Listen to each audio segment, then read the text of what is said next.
Friday, 10 a.m. to 12 p.m. on YouTube, KSMU, and on the Audio Reader Network at Kansas University. For more information, please visit us at www.blindcommunitythriftstore.com. Please stay tuned as our broadcast will start soon.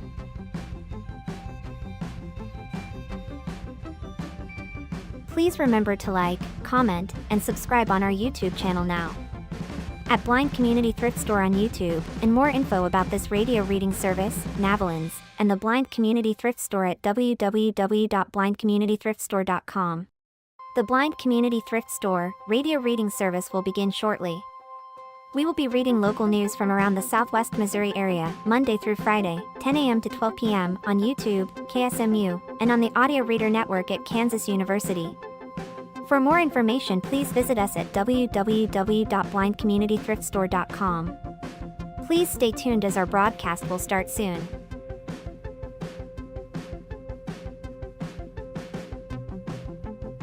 Please remember to like, comment, and subscribe on our YouTube channel now. At Blind Community Thrift Store on YouTube, and more info about this radio reading service, Navalins, and the Blind Community Thrift Store at www.blindcommunitythriftstore.com. The Blind Community Thrift Store radio reading service will begin shortly. We will be reading local news from around the Southwest Missouri area, Monday through Friday, 10 a.m. to 12 p.m. on YouTube, KSMU, and on the Audio Reader Network at Kansas University. For more information, please visit us at www.blindcommunitythriftstore.com. Please stay tuned as our broadcast will start soon.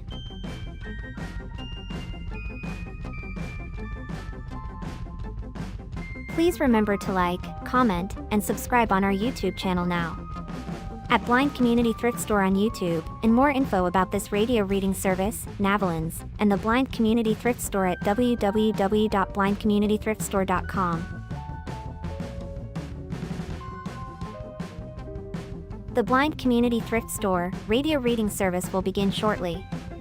We will be reading local news from around the Southwest Missouri area, Monday through Friday, 10 a.m. to 12 p.m. on YouTube, KSMU, and on the Audio Reader Network at Kansas University. For more information, please visit us at www.blindcommunitythriftstore.com. Please stay tuned as our broadcast will start soon.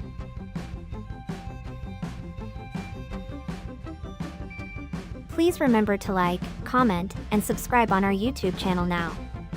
At Blind Community Thrift Store on YouTube, and more info about this radio reading service, Navalins, and the Blind Community Thrift Store at www.blindcommunitythriftstore.com. The Blind Community Thrift Store radio reading service will begin shortly. We will be reading local news from around the Southwest Missouri area, Monday through Friday, 10 a.m. to 12 p.m. on YouTube, KSMU, and on the Audio Reader Network at Kansas University. For more information, please visit us at www.blindcommunitythriftstore.com. Please stay tuned as our broadcast will start soon.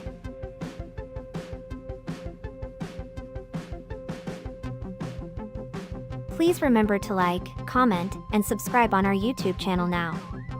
At Blind Community Thrift Store on YouTube, and more info about this radio reading service, Navalins, and the Blind Community Thrift Store at www.blindcommunitythriftstore.com. The Blind Community Thrift Store radio reading service will begin shortly. We will be reading local news from around the Southwest Missouri area, Monday through Friday, 10 a.m. to 12 p.m.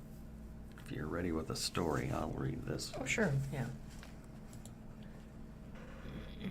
I got two in a row that are just both about, they're short and they're both about the game. Okay, cool. Then I Yeah. will knock those off of what I have picked out, because I picked out a bunch. It's a very disappointing game. And there is an article on Springfield Daily Citizen about coordinator Casey Woods as the next football coach, if you want to look for that one. Okay. There he is.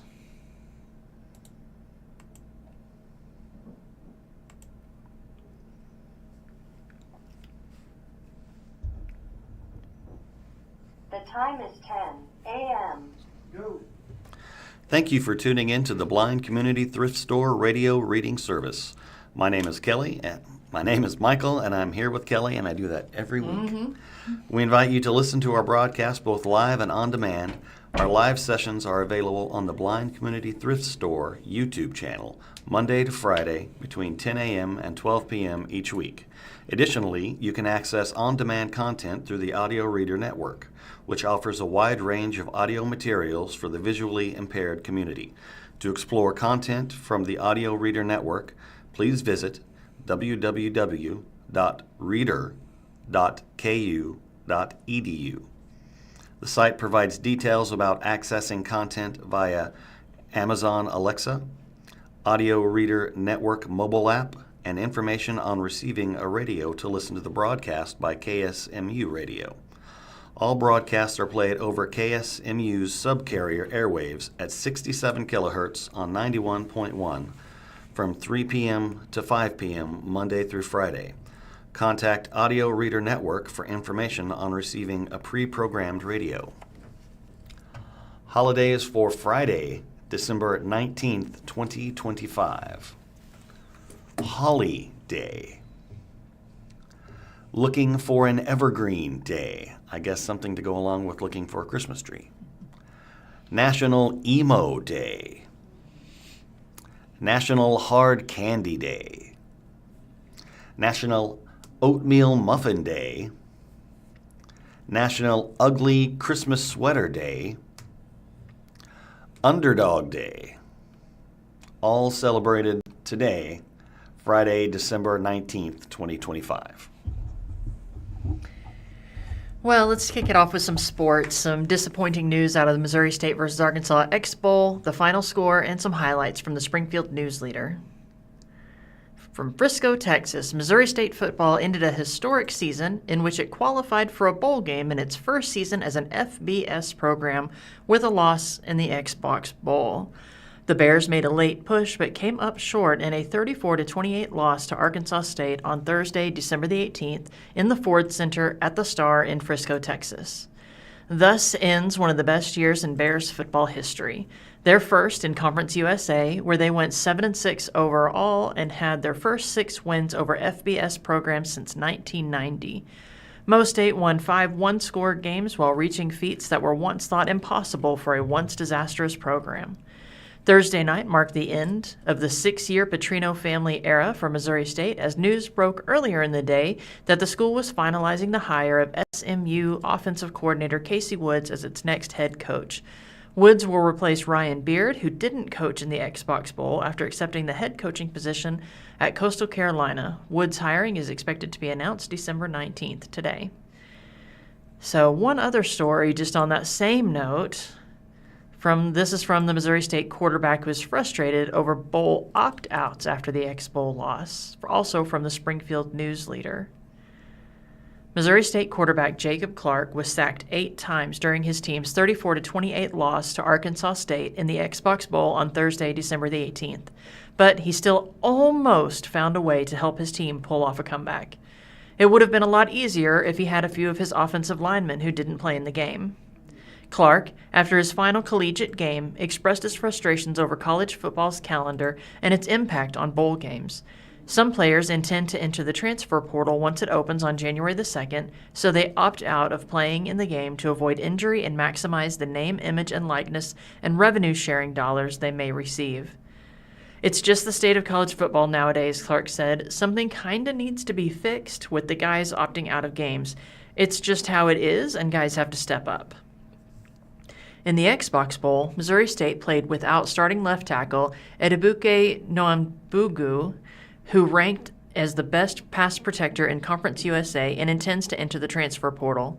The Bears were also without right tackle Eric Cade, who doesn't have any remaining eligibility in 2026. Starting center Cash Hudson played in the game, even though he will reportedly transfer after this season. Hudson limped off the field during the fourth quarter. Defensive end DJ Westlock also didn't play and is portal bound. Clark referenced UTSA coach Jeff Traylor, who recently went on a rant about the state of bowl games because of players opting out in favor of the transfer portal. The Roadrunners play Florida International in the First Responder Bowl on December 26th. The number of opt-outs is so big because of all the tampering in the agents and the coaches too, Traylor said. They're being promised such incredible money to where they're getting lured into the portal. I hate it because I really want to coach them in a bowl game, but they're getting leveraged out of it. I hate what's going on in college football. I never thought we'd be punished for making a bowl game by being leveraged. Clark still managed a solid performance, throwing for 349 yards and 4 touchdowns in his final game. 3 of his touchdowns came in the fourth quarter, bringing the Bears back from a 31-7 fourth quarter deficit, but falling short after they weren't able to recover an onside kick.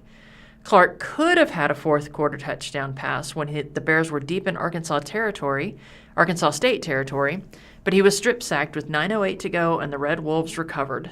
Perhaps that wouldn't have happened, and the Bears would have been in a better spot to come out with their first FBS bowl win if they had all of their players. It's just the nature of bowl games these days, and something needs to get figured out so you can have your whole team play, because it'd be fun, Clark said. This story from Wyatt D. Wheeler, who covers Kansas State athletics for USA Today Network and Topeka Capital Journal.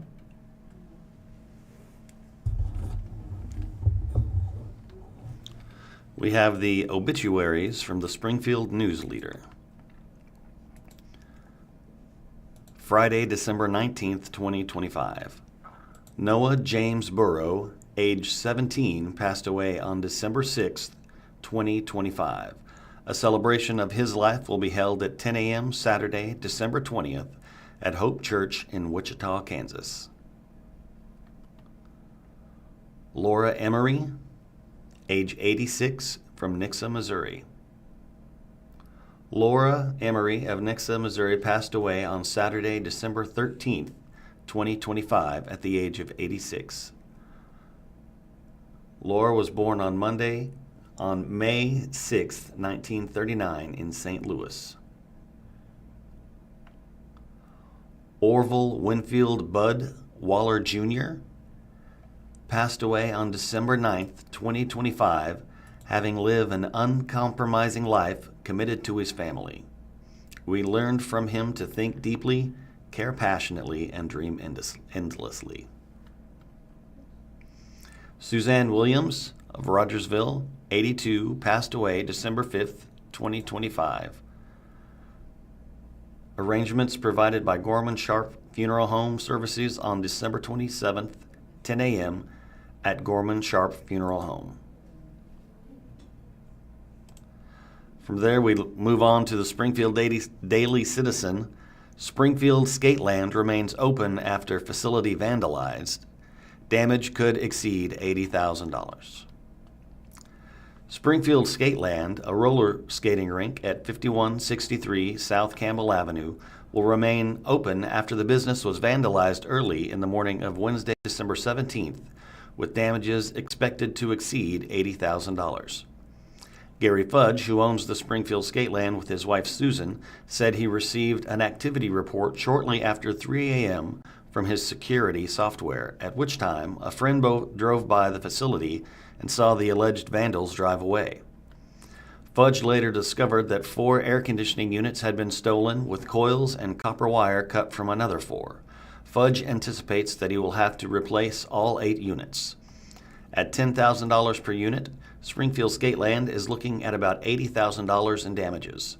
Fudge says he does not yet know how much insurance will cover, noting that he didn't get much help from insurance after a similar incident 15 years ago. Despite the setback, Springfield Skateland will reopen Wednesday for its family night from 7 to 9, Fudge said, noting that the furnaces are still operational. Air conditioners, I'm going to need probably around the end of February, or something like that, Fudge said. But right now, we're still okay. It does not appear that anyone entered the building, Fudge said. The police report has been filed and the case has been assigned to a detective, a Springfield Police Department spokesperson confirmed with the Daily Citizen. In a Facebook post, Springfield Skateland asked anyone who notices large amounts of copper or related materials being sold for cash to contact local authorities and Springfield Skateland. Jack McGee is the government affairs reporter at the Springfield Daily Citizen. He previously covered politics and business for the Daily Citizen. He is an MSU graduate with a Bachelor of Science degree in journalism and a minor political science. Reach him at jmcgee@sgfcitizen, that's springfieldcitizen.org, or 417-837-3663. Okay, well, let's stick with a little bit more Missouri State news. So I did mention that they've hired Casey Woods as the next head coach. So this is from the Springfield Daily Citizen, posted today. Missouri State hires SMU offensive coordinator Casey Woods as the next head coach. Fresh off a successful debut season in Conference USA, the Bears will look to SMU offensive coordinator Casey Woods to keep the momentum going. The Missouri State University Board of Governors made it official on Friday morning, hiring Southern Methodist University offensive coordinator Casey Woods as the school's new head football coach. Woods helped lead SMU to the ACC title game and the college football playoffs in 2024. He replaces Ryan Beard, who left last week for Coastal Carolina after a successful 3-year stint that included qualifying for the program's first FBS bowl game. A news release from the university says Woods was hired on a 5-year deal. Financial terms were not included in the release. Woods is expected to be formally introduced at a news conference in early January. It is the honor of my lifetime to have the opportunity to be the head football coach of the Missouri State Bears, Woods said in a news release. Lauren and I and our 5 kids, Waverly, Sawyer, Adeline, Amelia, and Savannah, are eager to get to work pouring into our team, staff, university, the city of Springfield, and all those invested in Missouri State football. We will hit the ground running as we seek to capitalize off the current momentum, alignment, and success to bring championship to Springfield. It takes us all to win. It takes us all to recruit. It takes us all to create an environment where players feel at home. Let's get to work. Go Bears. Woods, a former Tennessee wide receiver and the son of former South Carolina head coach Sparky Woods, has ties to Missouri. He spent the 2020 and 2021 seasons as the tight ends coach and recruiting coordinator at Mizzou under Eli Drinkwitz. The 42-year-old led SMU's offense for the past 4 seasons. He patrolled the Plaster Stadium sidelines this past September when the visiting Mustangs beat Missouri State 28-10 in an early season matchup. The Bears are scheduled to play at SMU next fall to wrap up the home-and-home series. We are thrilled to welcome Casey Woods as our next head football coach, said MSU Athletic Director Patrick Ransdell. Casey is an absolute winner. He is going to continue our upward trajectory with an unwavering commitment to developing student athletes on and off the field. His ability to develop offensive talent and recruit top-level talent will make him an ideal fit for Missouri State. I look forward to the Springfield community getting to know Casey, Lauren, and the entire Woods family in the coming months. Missouri State football has been on the upswing since hiring Bobby Petrino as head coach in 2020. Petrino led the Bears to a pair of football championship subdivision playoff appearances before handing the reins to Beard, his defensive coordinator and son-in-law. Beard went 19-16 in 3 seasons at the helm, including a 7-5, 7-5 regular season this fall as the Bears exceeded expectations in their first season as Football Bowl subdivision members. Missouri State qualified for the X Bowl, falling to Arkansas State 34-28 on Thursday night in Frisco, Texas. Missouri State is hoping Woods can keep the momentum going in the school's second season in Conference USA. As Missouri State continues its transition and growth at the FBS level, it was critical to identify a leader who understands the demands of this moment, MSU President Richard B. Williams said in the release. Coach Casey Woods is exactly that leader. His energy, experience, and commitment to excellence position our football program for its sustained success. Bear Nation will quickly see the passion Casey has for this program and this community. His approach to leadership, recruiting, and player development aligns with the values of Missouri State University, and we look forward to the excitement and momentum he will bring to our campus and fans. In addition to being SMU's offensive coordinator, Woods also held the title of Chief of Staff. The Mustangs finished in the top 40 in yards per play in each of the past 4 seasons, 2 in the American Athletic Conference and 2 in the ACC, and won a total of 37 games, according to the Athletic. Woods' old boss at SMU, head coach Rhett Lashley, provided Missouri State with a statement lauding the hire. Missouri State won the hiring cycle this offseason this offseason by making Casey Woods their head coach, Lashley said. Casey is a winner, relentless worker, and a great leader. He will represent the school, state, alumni, and with the ultimate integrity in class. Casey Woods is everything that is right about college football and a great fit for Missouri State. This comes to us from the Springfield Business Journal. Federal grand jury indicts Springfield Biz owner for fraud money laundering. By SBJ staff. A federal grand jury has indicted a Springfield business owner for fraudulent obtaining money over $300,000 in loans through the Paycheck Protection Program and laundering over $35,000 of the funds. Jason L. Hemingway, 47, was charged with 2 counts each of bank fraud and making a false statement on a loan application, along with 3 counts of money laundering, according to news released Tuesday from the office of R. Matthew Price, U.S. Attorney for the Western District of Missouri. According to the U.S. Attorney's Office, Hemingway applied for a PPP loan under the Coronavirus Aid, Relief, and Economic Security Act for his business, Principal Transfer Group, LLC, in both February and April 2021. He received a total of $316,062 in PPP proceeds through the 2 approved loans. In both loan applications, Hemingway claimed another individual was the owner of the business, had a monthly payroll of $63,212, and employed 25 people in February 2021 and 8 people in April 2021, all of which were false statements according to the indictment. In the April application, Hemingway certified he had received the previous PPP loan and used the full amount for eligible expenses only. He also alleged signing the application in the name of a person he claimed was president and owner, who is unnamed in the release. The indictment alleges Hemingway used the loan proceeds for non-approved purchases, including his personal benefit. According to the indictment, Hemingway transferred $11,000 of the funds into the bank account for another business he owned, 417 Print Shop, LLC, an additional $11,000 of the funds into his personal bank account, and another $13,851 of loans to his Robinhood account. Robinhood is a financial services company that allows users to invest and trade in stocks and cryptocurrencies. The forfeiture allegation is included in the indictment, which would require Hemingway to forfeit for the government any property resulting in the alleged fraud scheme. That includes a money judgment of at least $316,062, plus an additional $35,851 for proceeds obtained from the alleged money laundering scheme.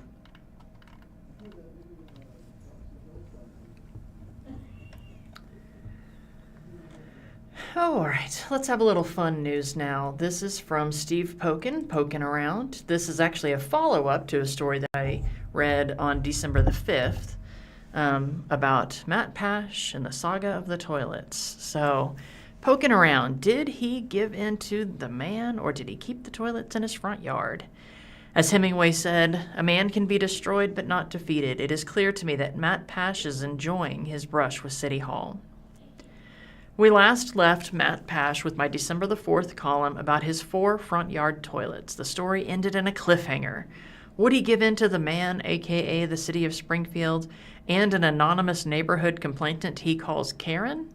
Or would Pash stand tall, unwavering in his belief that a man's front yard is part of his castle, and the founding fathers of this great nation implicitly wanted future patriots to be able to place as many toilets in their front yard as they wanted?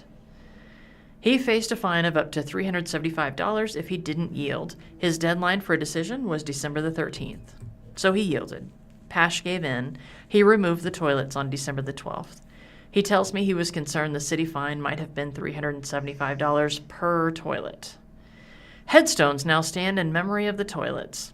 The toilets are being stored, he says. Where, I ask. He won't tell me. He's replaced the toilets, which he was using as planters, with 4 styrofoam headstones that stand in memory of the toilets. The headstones have names on them. John, privy to the throne. Here lies Lou, died shootin' craps. Rest in piss, latrina. Flushed with success. And R.I.P. down under dunny bidet, mate. The city building inspector visited the home in the 600 block of East Morningside Street on Monday, December 15th, to see if the toilets were still standing in violation. The inspector saw the headstones and finds them acceptable, Pash says. The reason the city had poo-pooed the toilets was because it prohibits the placement of items intended for indoor use to be placed outdoors, things like washers, dryers, and toilets. Obviously, placing vegetation in the bowls wasn't the workaround Pash had hoped it would be. A man can be destroyed but not defeated. Pash, a self-employed graphic artist, is not done. As Hemingway said, a man can be destroyed but not defeated. Did the Wright brothers quit after one failed attempt? Did George Washington exit Valley Forge and go home to Martha because his feet got cold? Absolutely not. I don't know if you've seen the wishing well planters, Matt Pash tells me, where they're made out of wood and people just put flowers in them. Voila! Imagine a wooden wishing well, but only it's a wooden toilet. He wants to find someone who can build him a wooden toilet that can be used as a planter in his front yard. This is something that's made for outdoors, and the city can't get on me for it, he says. Take that, Karen. Pash, 43, tells me he has a national legion of supporters as a result of my December 4th column. This is something I pause to ponder. You mean there are people in, say, Vermont, who are rooting for Matt Pash to have toilets in his front yard here in Springfield, Missouri? What kind of world do we live in? I imagine 4 toilets in my neighbor's front yard. I'll wager the farther one lives from Pash's front yard, the greater the support for his creative spirit. Nevertheless, it's clear to me Pash is enjoying all of this. I'm a very extroverted person, and I like entertainment, comfort, and joy, he says. This brings smiles to people's face. It's something fun. It's something entertaining. I've missed opportunities in the past. I'm going to see where this goes. This is Pokin' Around column number 326. Steve Pokin writes the Pokin' Around and the Answer Man columns for the Springfield Daily Citizen. He also writes about criminal justice issues, and he can be reached at spokin@sgfcitizen.org.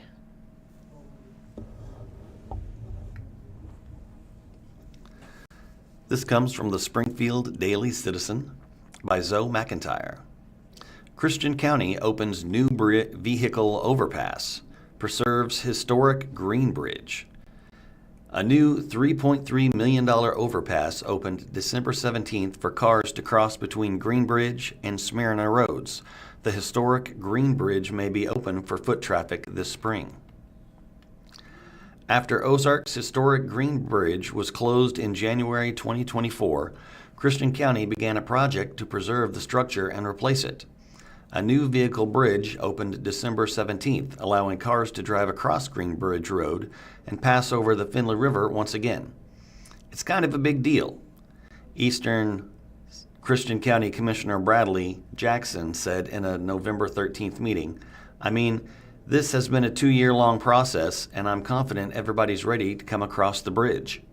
There will be a ribbon-cutting ceremony at 10 a.m. on December 22nd for the new $3.3 million overpass with parking available at Riverside Park and shuttle pickups at 9:25 and 9:40 a.m. Meanwhile, the 113-year-old Green Bridge is now laying deconstructed at the County Government Plaza development off Highway 14. The structure will be re-erected and showcased near an outdoor amphitheater on the site, integrating it into a walking trail. Highway Administrator Miranda Beadle said she expects the old bridge to open for foot traffic in late spring 2026. Beadle stated that the Green Bridge was not eligible for the National Historic Register.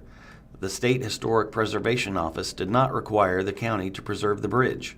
However, American Rescue Plan Act, ARPA funding, covered the cost of the new overpass.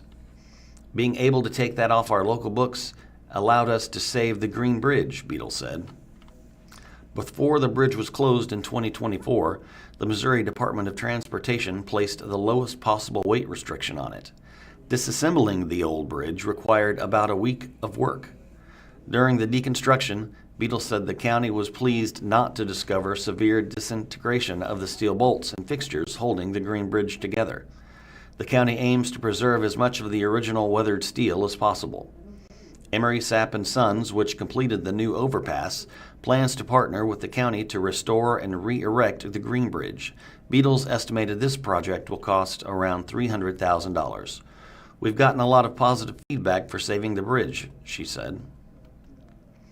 The Green Bridge was built in 1912, and a 2024 report to the county, Green River Engineering, stated that the bridge was recommended not as ineligible for listing on the National Register of Historic Places. During their historic bridge inventory, described as a typical example with poor physical integrity due to the replacement of the substructure and the approaching spans. The engineer described the bridge's 7-panel truss as 120 feet in length. The truss was created by Canton Bridge Company of Canton, Ohio, a major early 20th century bridge building firm that was later incorporated into the American Bridge Company. In 2024, Facebook post, Christian County historian Wayne Glenn reported that the namesakes of the bridge were Calvin Coffey Green and his wife, Nancy Carolyn Farthing, although the bridge's name was probably unofficial. They married in North Carolina in 1872 and later moved to the Ozarks, developing a farm on the Finley River. The number one legacy of the bridge was a connection allowing people to travel from one part of the country to another part, Glenn told the Daily Citizen. The Green Bridge connected Ozark to Linden. Glenn explained that there would not have been much commercial traffic on it. Even when it was built, there was not a lot of business east of it, he said. Farmers might have used it some to transport grains. However, the bridge's original weight limit may not have been high enough to transport steam-powered farm equipment. The people who farmed the land across the Green Bridge might have taken their tractors through the water to cross the creek, Glenn said. Zoe McIntyre was raised in the Springfield area. She covers Springfield's surrounding communities like Nixa, Ozark, and Republic. While a student at Evangel College, she enjoyed working on staff at the school's radio station and the newspaper, where she served as editor-in-chief for 1 year. When she isn't persuading her friends to read more news, she enjoys cooking and thrifting.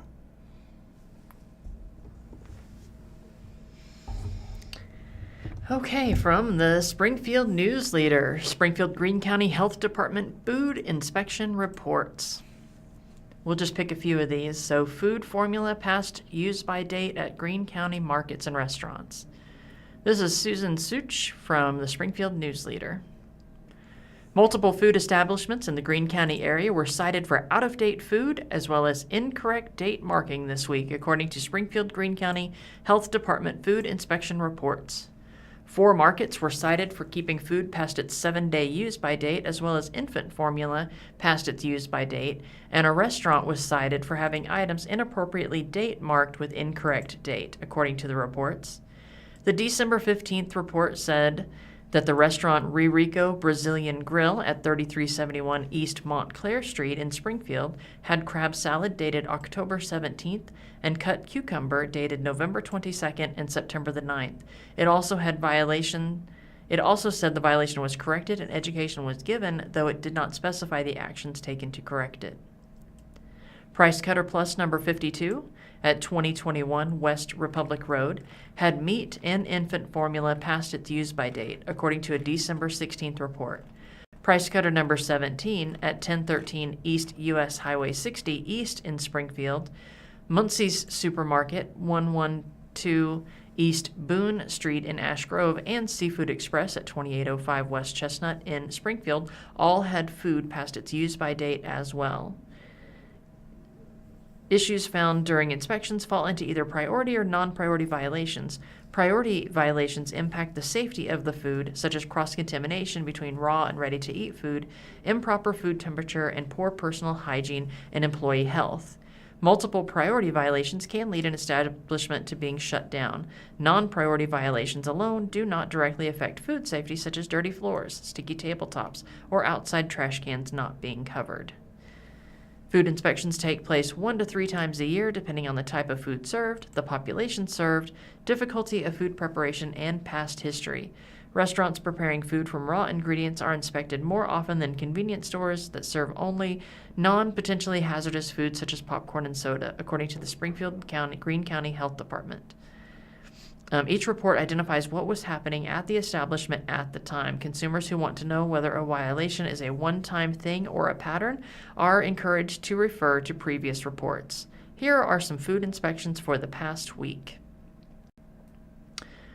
Ariake at 1110 East Battlefield Road, Springfield, December 17th, routine inspection, results active. 2 priority violations. Observed raw fish stored in cooler over uncooked vegetables, which was corrected on site and education provided. Observed sanitizer solution in bar dish machine at 0 parts per million, which was corrected on site by replacing sanitizer bucket and education provided. 2 non-priority violations. Observed mops stored on ground after use, which was corrected on site by hanging up mops to air dry and education provided. Observed buildup of debris on the inside of rice machine, education provided. Beth's Bake Shop and Tea Room, 1645 West Republic Road, Springfield, December 10th, routine inspection, result active. 2 priority violations. Observed raw shell eggs stored over ooey gooey bars in walk-in cooler, which was corrected on site and education given. Observed potentially hazardous food items past discard date, which was corrected on site by voluntarily discarding items and education given. No non-priority violations. Charlie's Philly Cheesesteak at 2825 South Glenstone, Springfield, December 11th, routine inspection. Result, permitted with reinspection. 1 priority violation. Observed mouse droppings inside cabinets under the soda fountain machine and in cabinets along the wall under the menu board. Reinspection will occur. 1 non-priority violation. Observed fries and boneless chicken wings sitting on counter not documented with the time they were pulled from temperature control, which is a repeat violation, and reinspection will occur. China King, 4301 South National Avenue, Springfield, December 16th, routine inspection, result active. 1 priority violation. Observed multiple cartons of eggs stored above vegetables inside walk-in cooler, education given. 1 non-priority violation. Observed 1 pot of fried chicken at 76 degrees Fahrenheit, which was not marked for time as a control but was corrected on site by voluntarily discarding chicken, and education provided. Don Pedro Grill, 1 at 1224 East US Highway 60 East at US Highway 60 East in Republic, December 15th, routine inspection, result active. 1 priority violation. Observed knives stored online were not cleaned to sight or touch, which was corrected on site by removing knives from the line and taken to the dish pit. 3 non-priority violations. Observed hand-washing sink online and hand-washing sink and back prep dish pit area was out of soap, which was corrected on site by stocking soap. Observed hand-washing sink online was out of paper towels, which was corrected by stocking paper towels. Observed the back door leading outside has a gap around the bottom. El Poblano Grill and Cantina at 2629 North Kansas Expressway, Springfield, 3 priority violations. Observed pico de gallo, refried beans, guacamole, queso, tamales, not date marked in the walk-in line and server's line, which was corrected on site and education given. Observed a large container of horchata in the walk-in cooler with no lid covering, and food debris had fallen in the container, which was corrected on site by voluntarily discarding horchata and education given. Observed debris and staining on the line's cutting board, which was corrected on site by cleaning and sanitizing the board, and education given. 1 non-priority violation. Observed incorrect thawing method of raw beef at room temperature, which was corrected on site, and education given. I think that's good for restaurant inspections.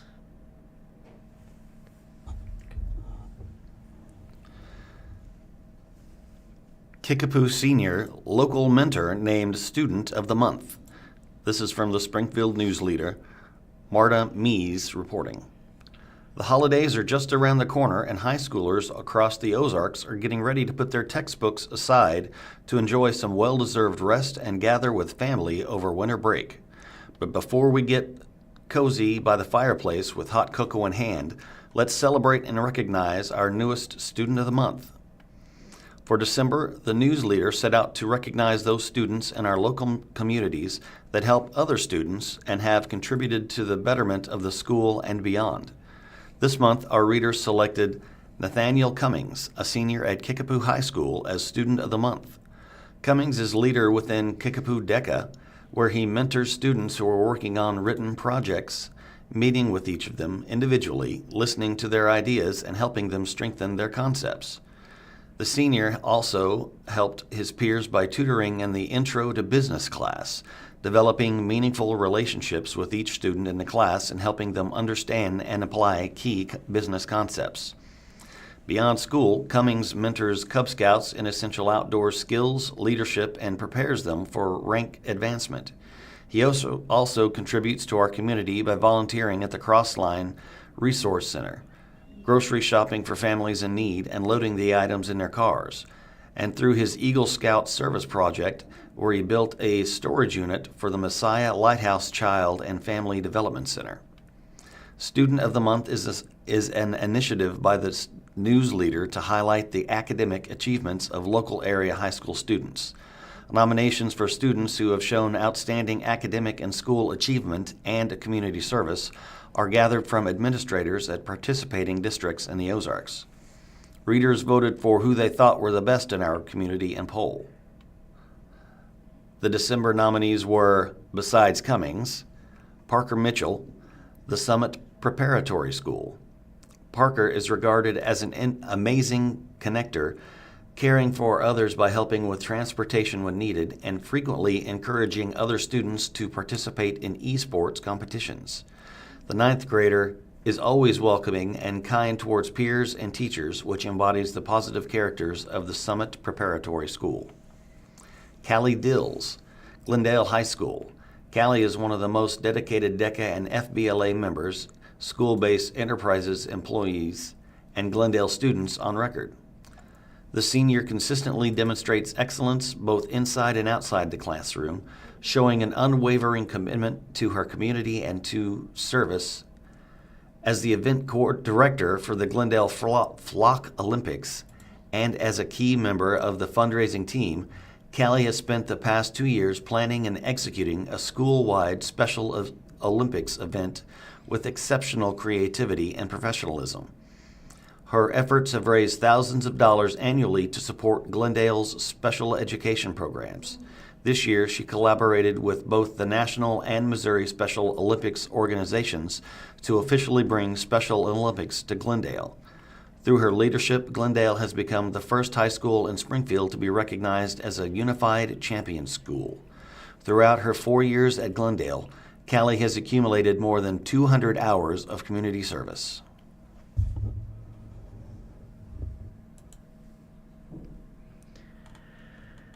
From the Springfield Business Journal, posted yesterday and then updated today, Springfield Public Schools and Jordan Valley announce a partnership to expand healthcare access for students. Editor's note, what was updated today is that Jordan Valley Community Health Center clarified the number of schools eligible for services as well as the eligibility of students who could access them at no cost. A pilot program involving Springfield Public Schools and Jordan Valley Community Health Center will launch in early 2026, officials say. According to a news release, students at 12 SPS schools will have access to medical, dental, and vision care during the school day. Through the partnership, services will be offered on-site via mobile clinics. The goal is to aid families by removing healthcare access barriers such as transportation and time away from work. We are excited about this collaborative effort to connect our students and their families with needed services, said Superintendent Granita Lathan in the release. The partnership represents a strong investment in the long-term well-being and academic success of Springfield's children. The services provided by Jordan Valley Community Health Center not only keep our students healthy and ready to learn, but they also significantly reduce the time out of the classroom that is typically associated with doctor's visits. SPF and Jordan Valley officials didn't respond to an inquiry about terms of the partnership by deadline. We are looking forward to developing a relationship with these families and supporting their health care needs both now and in the future, said Dr. Matthew Stenson, CEO of Jordan Valley Health Center, in the release. Students who attend the following SPS schools will be eligible for services: the Academy of Exploration, Bowerman Elementary School, Boyd Elementary School, Campbell Early Childhood Center, Fremont Elementary School, Hillcrest High School, Pleasant View K through 8, Reed Academy, Truman Elementary School, Watkins Elementary School, Weller Elementary School, and Williams Elementary School. Families received information earlier this month about the services offered and how they can schedule an appointment for their children, according to the release. Students with dental or medical, Medicaid, and medical insurance are eligible for services at no cost to themselves or their household. Officials say services including immunizations, physical exams, sport physicals, dental cleanings, and eye exams.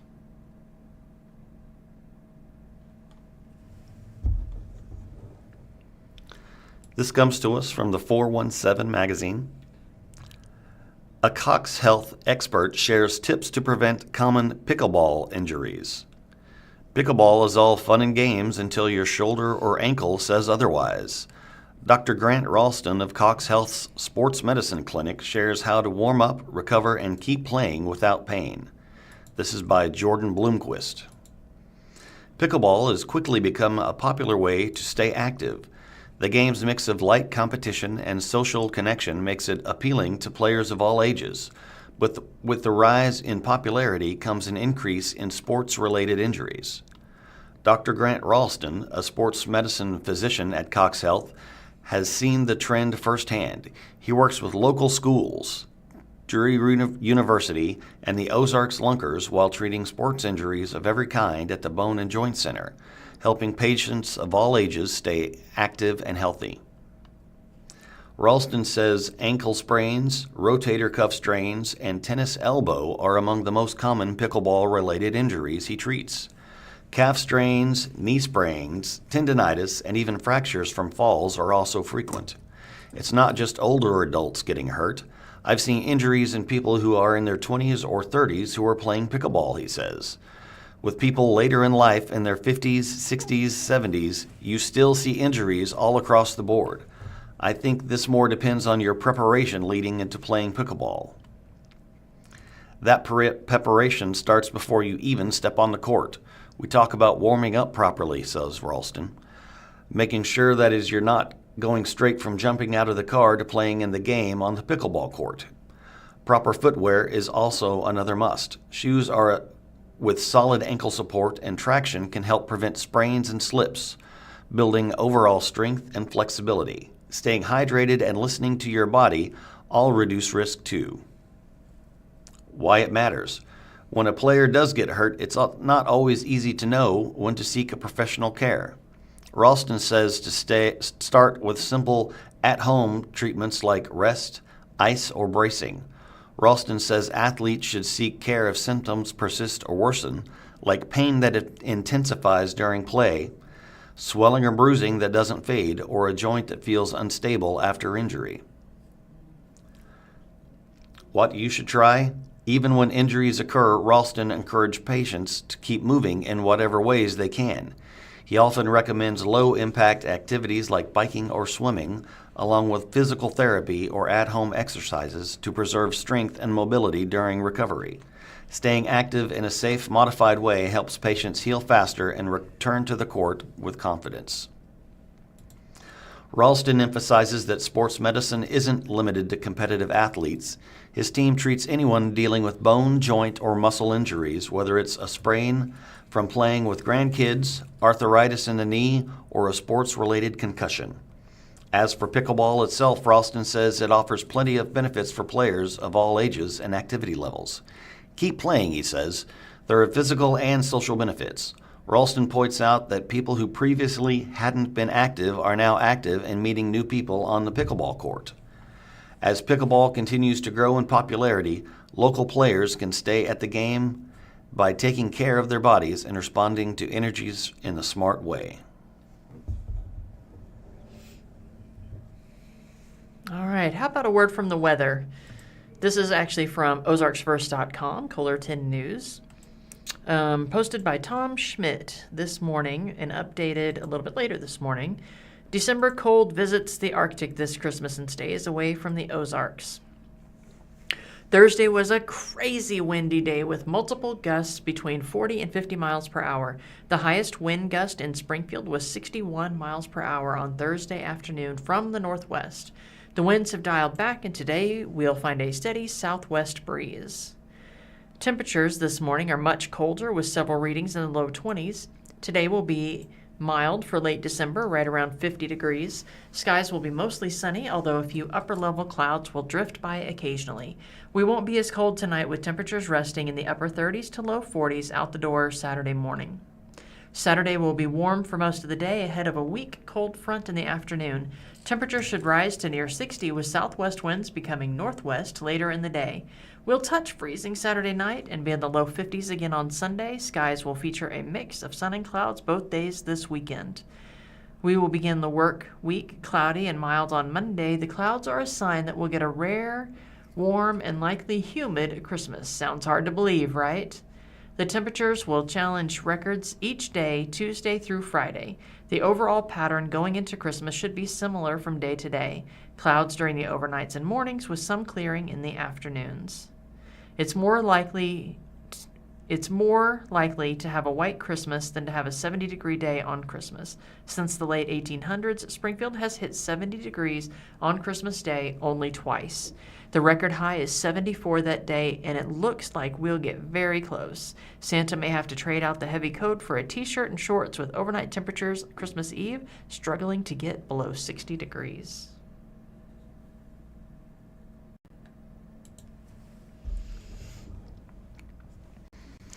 This comes to us from the Springfield Business Journal.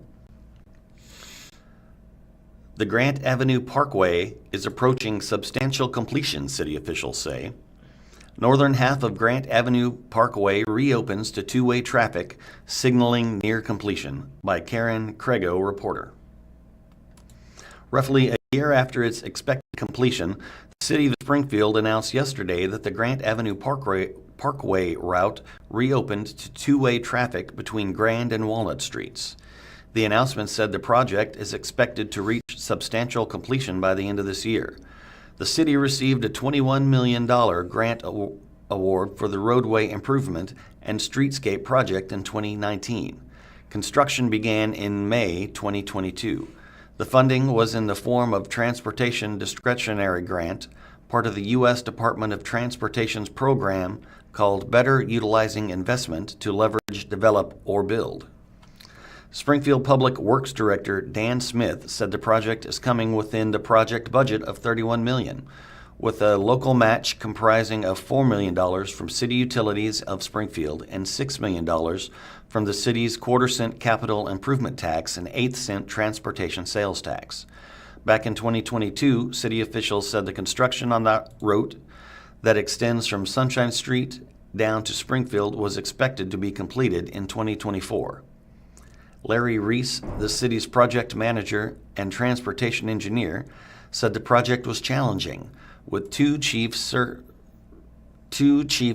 of delay: the process of the underground utilities along the 3-mile route and the related difficulty of obtaining right-of-way acquisition for some 100 separate parcels. Right-of-way acquisition normally happens before construction begins, Reese said, marking a big difference on how the city had to approach the Grant Avenue Parkway project. "We didn't really have a choice," Reese said. "I would not recommend doing that again if we had a choice." Reese said the chief difficulty in acquiring right-of-way was not the negotiation process, but it was primarily the difficulty in contacting property owners, many of who live outside the region. This made it challenging just to get paperwork signed, she said. Reese said the underground utilities was something new for the city, as she explained that underground utilities have been in place before above-ground lines can be removed. The ability to install the underground utilities was dependent upon obtaining right-of-way easements from property owners, she said. Adding to the complication was the fact that several utility companies had to be involved, including city utilities of Springfield, AT&T, Mediacom, Brightspeed, and SpringNet. Kristen Millen, of Communication Coordinator for the City of Springfield, said the project was always intended to serve as a catalyst for development, and that takes time. We're just getting started, she said. The city has said the project goal is to strengthen connections between community anchors, including Wonders of Wildlife Museum, aquarium, downtown neighborhood area, parks, schools, while filling a vital gap in the Ozarks Greenways Trail Network. Smith said there has already been $40 million in private investment along the parkway. Some notable examples are the Wayfarer in the Glade and Wayfarer in the Dale apartment complexes on the route, the Knoll apartment complex, and the Risdale Family Teen Center, serving teenagers after school just off the parkway. Smith said the timeline to get under contract to take advantage of the grant funding was very short. It was not clear the normal approach would not work, he said. Thus, the city went with a design-build approach, which meant most aspects of the project happened simultaneously. Normally, he said, design work would be done up front with right-of-way acquisition following before construction. That type of work happens in the background. It's not seen by the public, and it takes time, especially when you've got 100 parcels, he said. That means quite a bit of work can be happening outside the public's view. The design-build process approaches construction differently, with the work construed as one large project with multiple firms working together. Announced in August 2021, the GAP collaborative team with Pleasant Hill-based Radmacher Brothers Excavating served as lead construction contractor. Also included Springfield-based Cook, Flatt, and Strobel Engineers Company and Kansas City-based Hoare-Shard Landscape Architects, LLC. Additionally, VSM Engineering, LLC of Kansas City coordinated utilities and storm drainage design services. Custom Engineering Design Company, Incorporated, handled the electrical engineering services, and Shockey Consulting Services, LLC of Kirkwood, handled planning and public engagement. Smith said the city has learned a lot through the Grant Avenue Parkway project, mostly through the pilot project of burying utilities. The grant gave us the opportunity to do that, he said, though he noted it added complexity to the project. Looking forward, as we look into larger projects, this will be part of the discussion. Smith said what the city learned will be important to future work. We got great ideas about things that worked and other alternatives as well, he said. Those alternatives could include moving more ground utility lines to alleys to leave corridors uncluttered. A cheaper way to achieve that goal, he said. Reese said undergrounding utilities reduces the chance for outages from wind, ice, or car accidents, and there are above-ground access points like vaults and junction boxes where work in the lines can occur. Millam said while the reopening to two-way traffic signals completion of the construction, there is more work to do. In the new year, we'll be working with stakeholders on final wishes, she said, citing branding, wayfinding, signage, and public artwork. Additionally, she said cleanup work will continue through the spring, which a formal dedication will be held.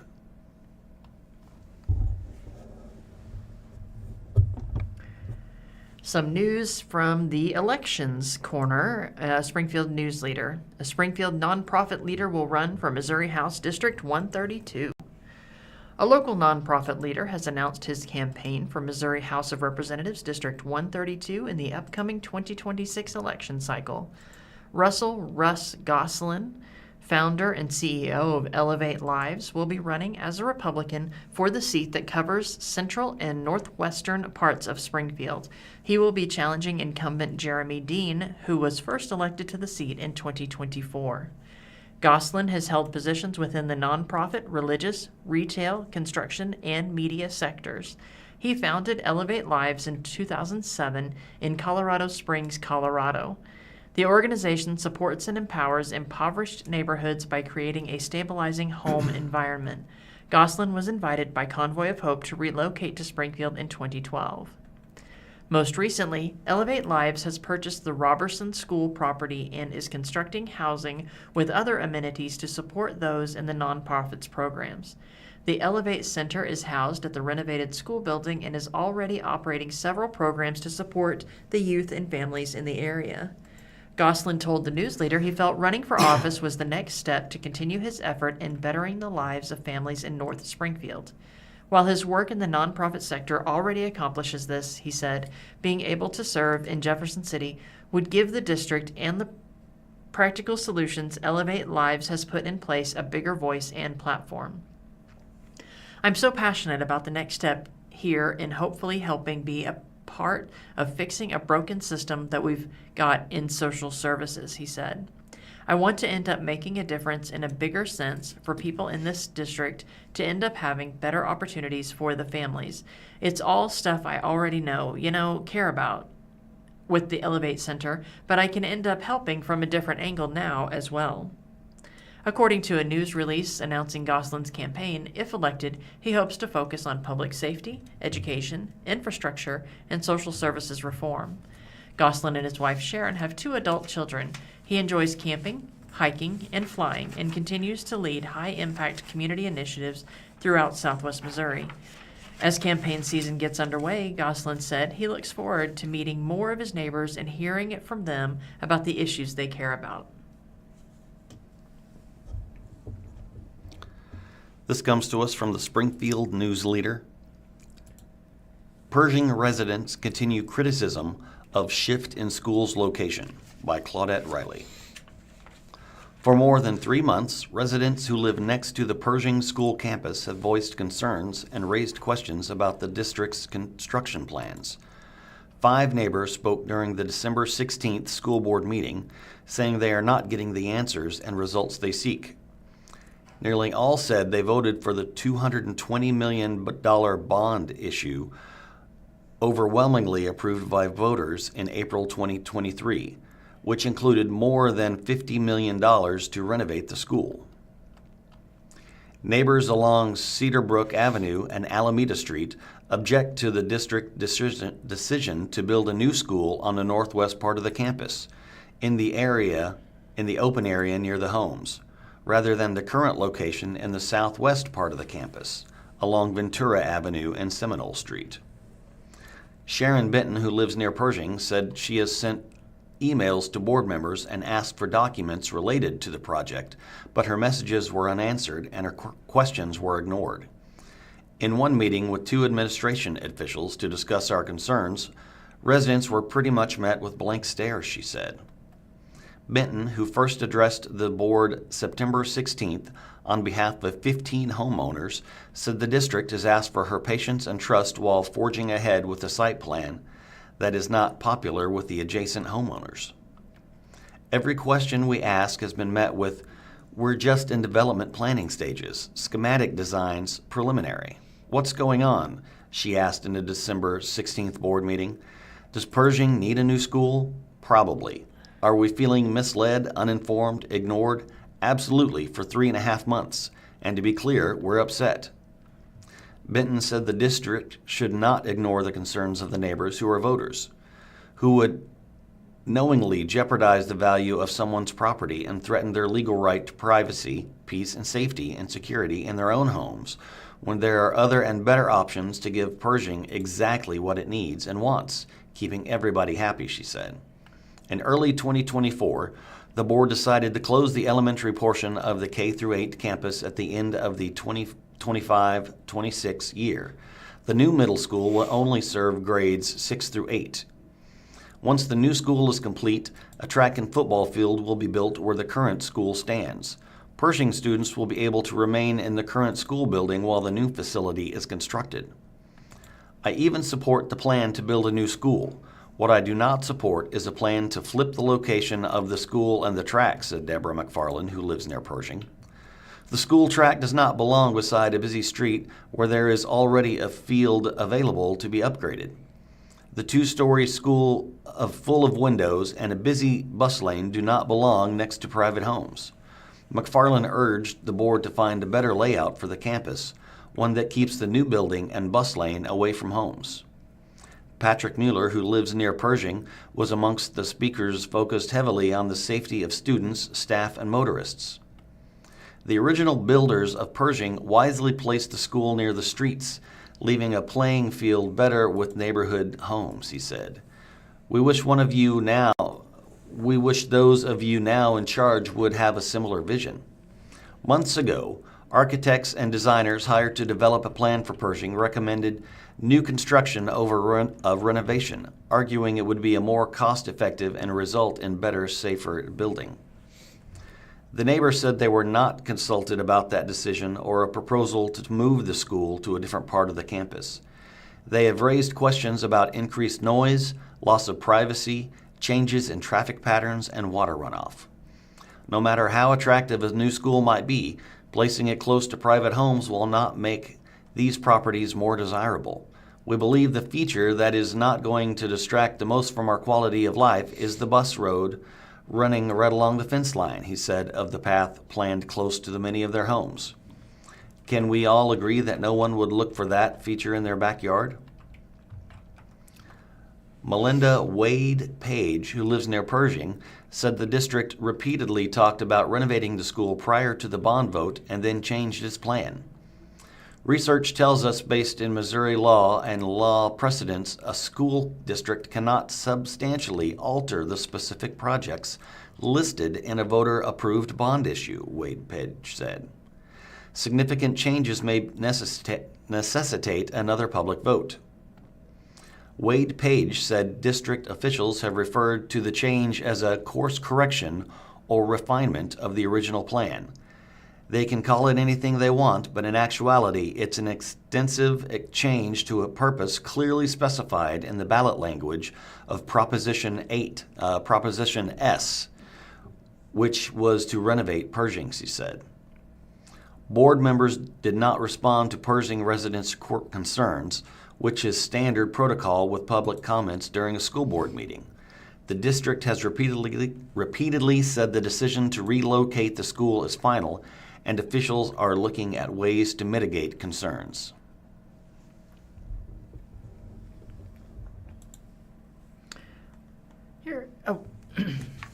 We are currently broadcasting live from the Blind Community Thrift Store situated at 2713 North Kansas Expressway in Springfield, Missouri.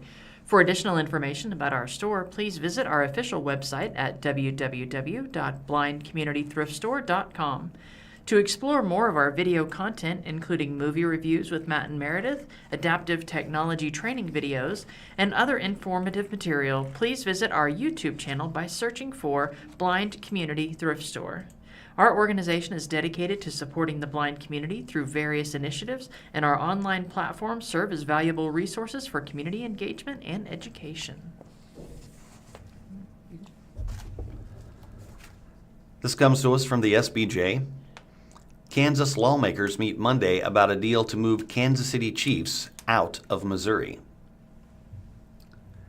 Kansas legislative leaders will announce Monday to take one of the final steps toward luring the Kansas City Chiefs across the state line, floating bonds worth hundreds of millions so the team can build a domed stadium and an entertainment district. With a year-end deadline looming, the Legislative Coordinating Council will consider approving sales tax and revenue bond agreements with the Chiefs. Monday is the council's last scheduled meeting of the year. With the bond's approval, the Kansas City Chiefs could move closer to uprooting 6 decades of NFL history in Missouri and relocate to Kansas. The deal is said to call for placing the new stadium near the Legends, a regional shopping mall and commercial area in the Village West development of Kansas City, Kansas. The council will not consider any deals with the Kansas City Royals on Monday. Legislative and state leaders refused to offer specifics about the meeting and would say only that the Chiefs will be on the agenda. Here we have a story coming to you actually from ky3.com.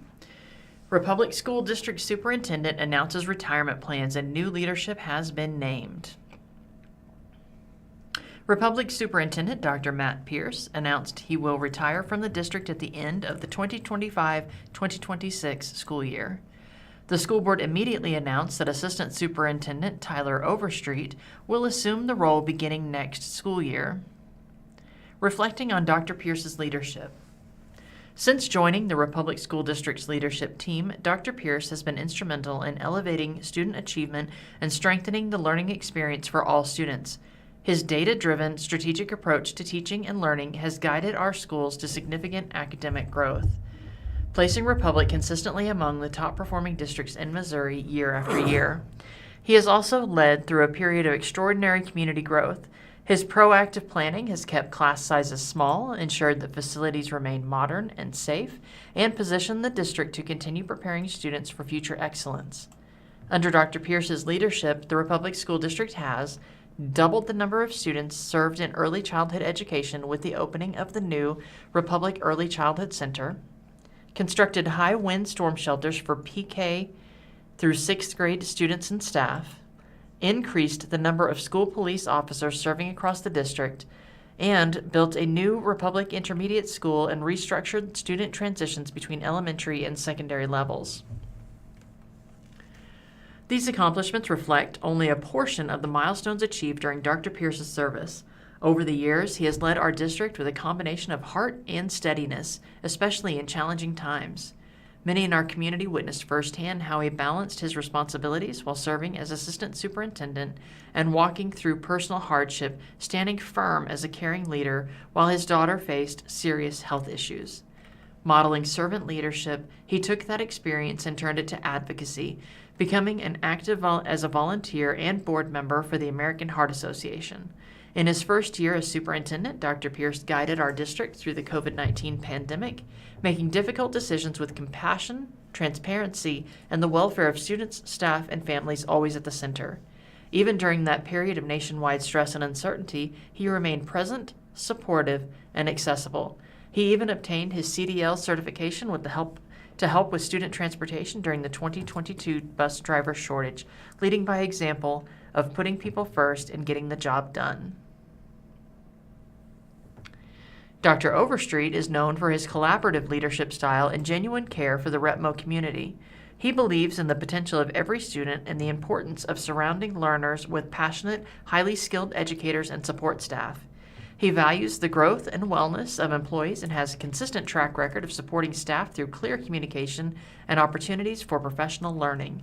At the same time, he is dedicated to ensuring that students have access to meaningful learning experiences that prepare them for success in an ever-changing world, especially as we align the development of durable skills through our Portrait of a Learner and future strategic plans.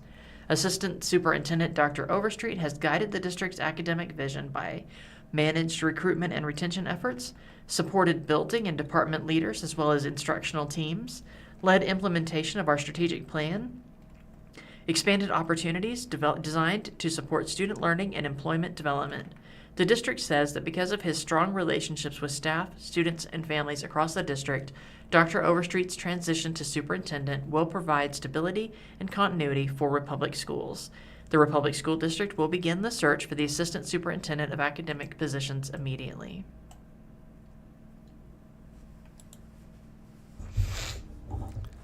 This is from the Springfield Daily Citizen. Would voters support a higher library tax? Surveys, marketing effort to determine election chances. Over the next 13 months, 2 surveys and a marketing effort will help inform a recommendation to the library's Board of Trustees with the potential of getting something on the ballot August 2027. By Joe Hadsill. Would Greene County voters approve an additional library tax for the library system? The Springfield Greene County Library District aims to find out. The library's Board of Trustees on Tuesday heard a plan from Executive Director Edward Walton about how survey respondents will give a sense of direction about whether to ask voters for a tax increase. 2 surveys will be conducted over the next 2 years to gauge interest. Additionally, The library plans to increase its marketing presence through the community. Walton said that the library's efforts to reach people outside of regular patrons needs to be improved. We are not doing great marketing to our constituents. Most people who use the library, we do a phenomenal job of communicating with them, Walton said.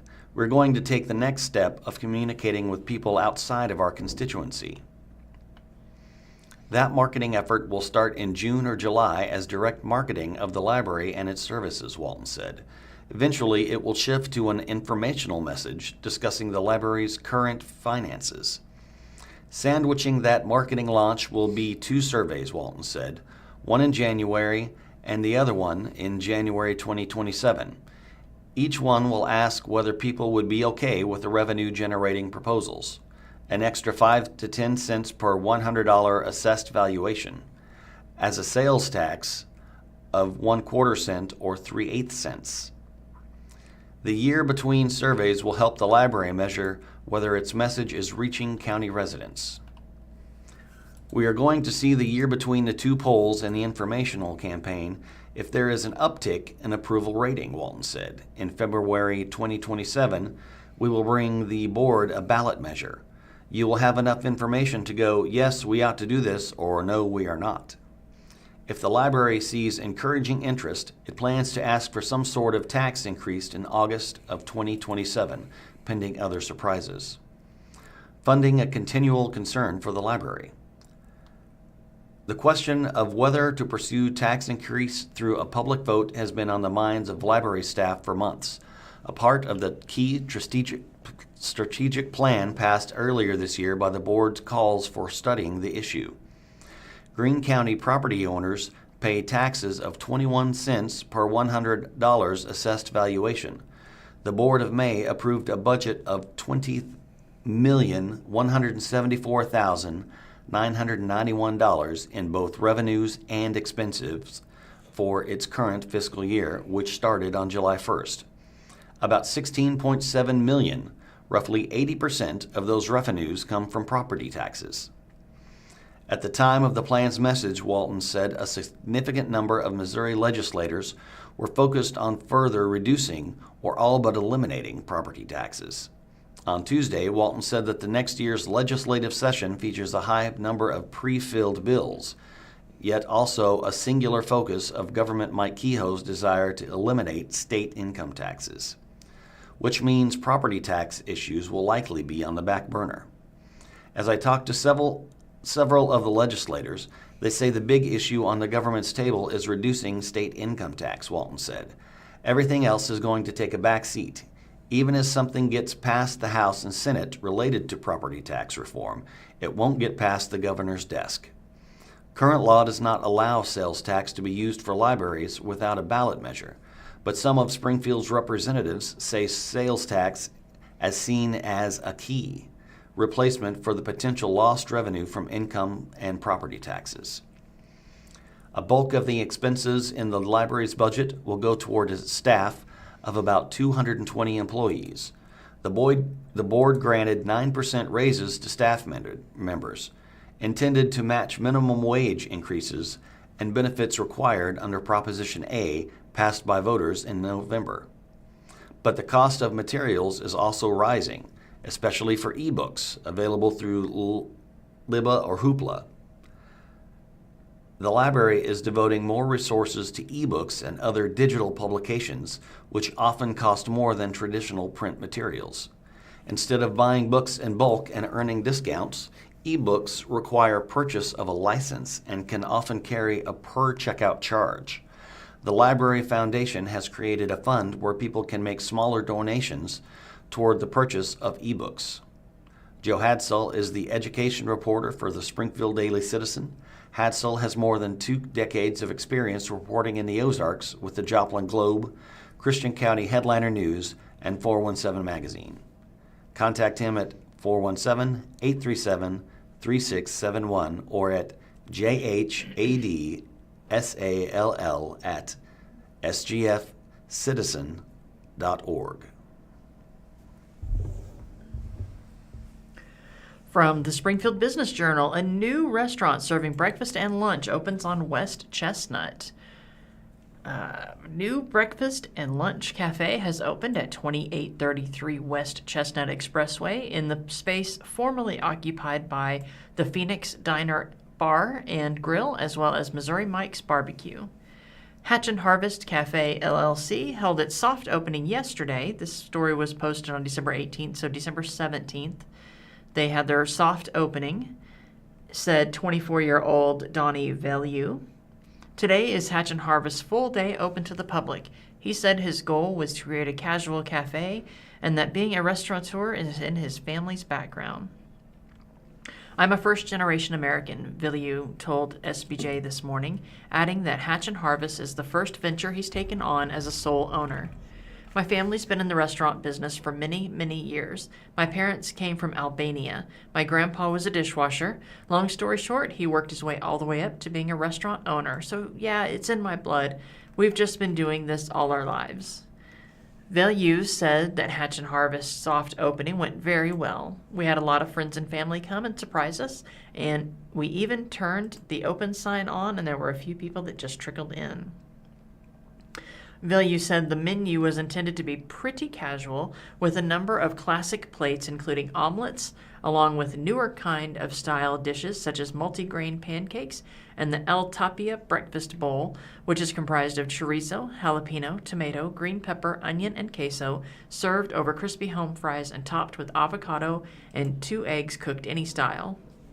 According to the restaurant's Facebook page, Hatch and Harvest also has a kids menu with breakfast items including pancakes, a cheese omelet, or an egg with choice of bacon or various types of sausage, along with a lunch menu of grilled cheese, mac and cheese, chicken tenders, or any half-size clubbed sandwich. Of his cafe's location, Value said he grew up in western Springfield about 10 minutes from Hatch and Harvest's location. He attended school at Willard and currently lives in southwest Springfield. So I'm very familiar with the west side. I always wanted to come back and kind of do something here eventually, Value said.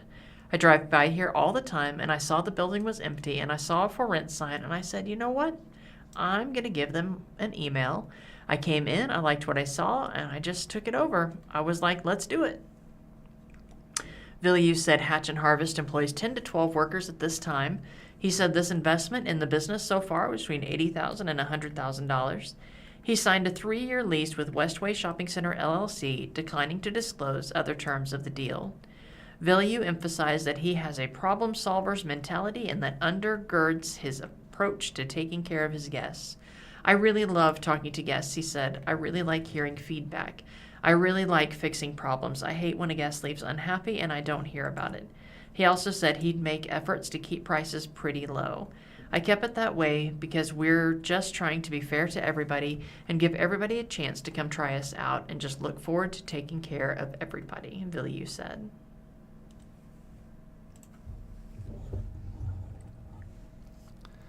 This is from the Springfield Daily Citizen. A petition against huge East Division development deemed insufficient. On November 3rd, the Springfield City Council approved a quest to rezone 48 acres at 3830 East Division, which was recently annexed into the city from agricultural zoning to a planned development. A referendum petition seeking to repeal the ordinance that authorized the rezoning for a controversial house development proposed on East Division Street has been deemed insufficient by the city clerk's office. Ben Chance, an attorney with Spencer Fain LLP representing the Bristol Park subdivision, which is adjacent to the proposed development, submitted the referendum petition to the city clerk's office on December 3rd. According to a December 4th letter addressed to Chance from City Clerk Anita Cotter. On November 3rd, the City Council approved a request to rezone 48 acres at 3830 East Division Street, which was recently annexed into the city from agricultural rezoning to a planned development. The project will include 510 housing units, including a 26 family homes, 20 villas, 16 duplexes, 40 townhomes, and 408 apartments across 10 three-story apartment buildings. While East Division Development LLC is listed as the applicant in the rezoning application, The project is a joint venture between Canyon View Capital, a property investment company that headquartered in California, with several Springfield area apartment complexes in its portfolio, and Napradec Builders, a Springfield-based construction company, according to previous Daily Citizen reporting. Although the referendum petition was submitted within 30 days of the council's approval, as required by the city charter, it was short of the signatures required to compel the city to either repeal the ordinance or authorize a special election, allowing voters to determine its fate. For a referendum petition to be insufficient, it must be signed by qualified electors totaling 10% of the voters who cast ballots in the last general municipal election in April. Based on the April 2025 election, this required 1,499 signatures, according to Cotter. The petition submitted by Chance contained 1,034 signatures, making it insufficient. Under the city charter, a referendum petition may be amended within 10 days after the notification of insufficiency with the additional petition. In other words, the petitioners are provided an opportunity to collect additional signatures. However, Cotter said this provision was only applicable for petitions that have a required number of signatures at the time of submission, even if some are not from qualified voters. Because the petition was deemed insufficient on its face, the city clerk's office did not certify the signatures as belonging to registered voters of Springfield. Citing case law, Cotter said in a December 4th letter addressed to Chance, the petition contained the required number of signatures as set out by the city charter 14.2 at the time of its initial submission in order to be deemed insufficient.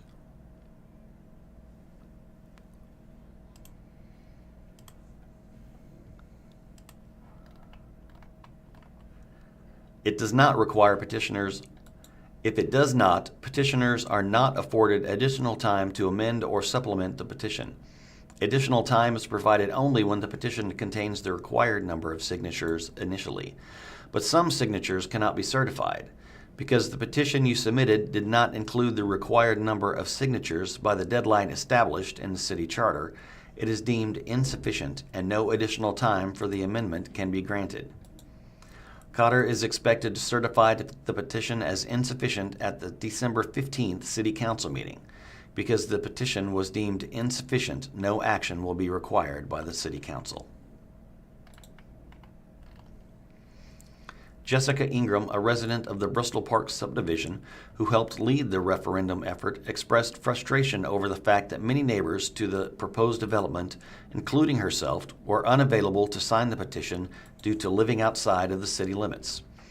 We've essentially been denied a voice in the matter that directly impacts our property, Ingram told the Springfield Daily Citizen. My home in particular, my front door is 25 feet from the property line of the proposed development. Yet my husband and I, including others, we were banned from signing or circulating the referendum to challenge the city. A lot of us are very frustrated with the fact that us being right outside of the city limits, we have no say in electing city council members who ultimately made the final decision on this project. So we're kind of left without representation regarding the outcome. In addition to Bristol Park, the proposed development borders the Cooper Estates subdivision, which is located in city limits, while the nearby Winsmore, Wild Horse, and Pearson Meadows subdivisions, among others, are not. While the City Council approved the rezoning in an 8-1 vote, with only one council member, Craig Hosmer, opposed, some of the council members who voted in favor of expressed concerns about the project's location, including council member Brandon Jensen. With each of these major developments and what we're approving on the periphery of town, we are signaling to the development community that they should continue to prioritize investing in outward growth rather than desensification within our city, Jensen said at the November 3rd meeting. The Planning and Zoning Commission initially recommended denial of the rezoning request, but later recommended approval of a revised proposal that reduced the number of overall units by 20 and limited the height of apartment buildings to 3 stories.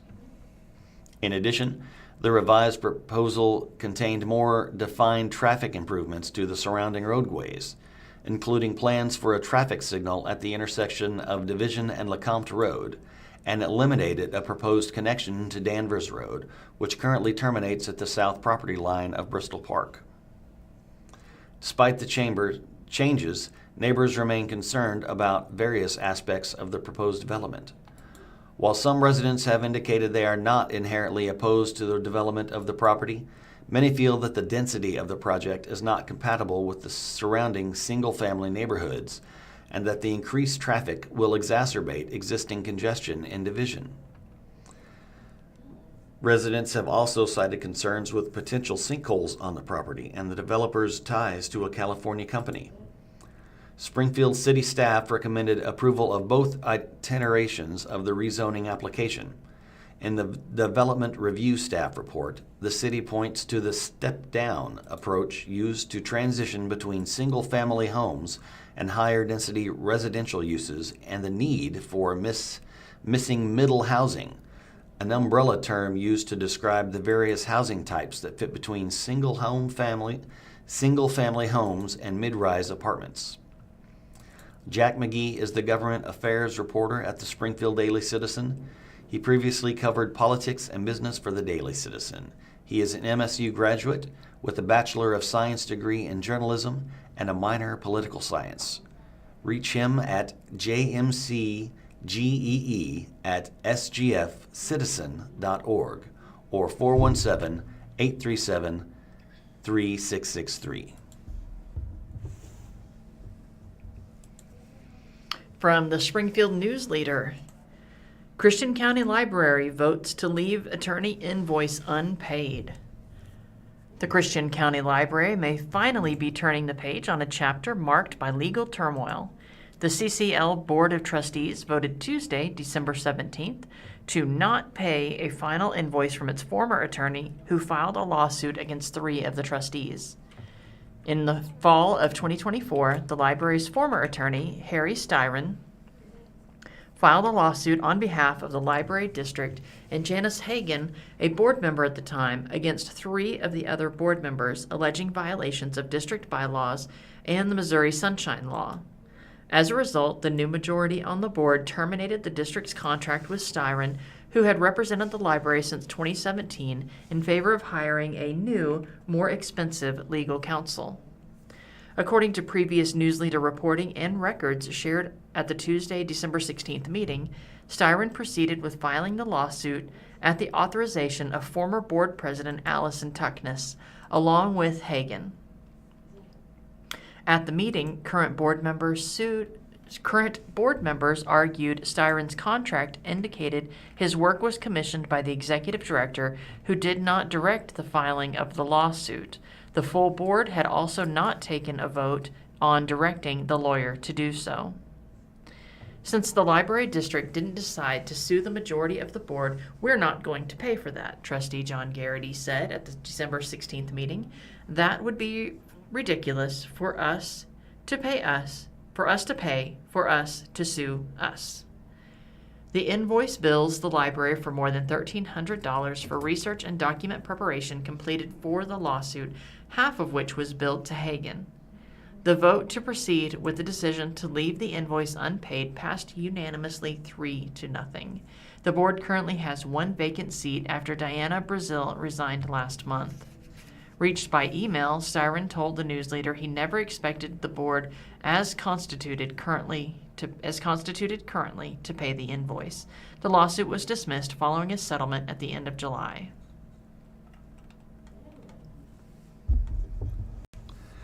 This comes to us from KY3. Springfield city leaders approve eminent domain process for Hotel of Terror property.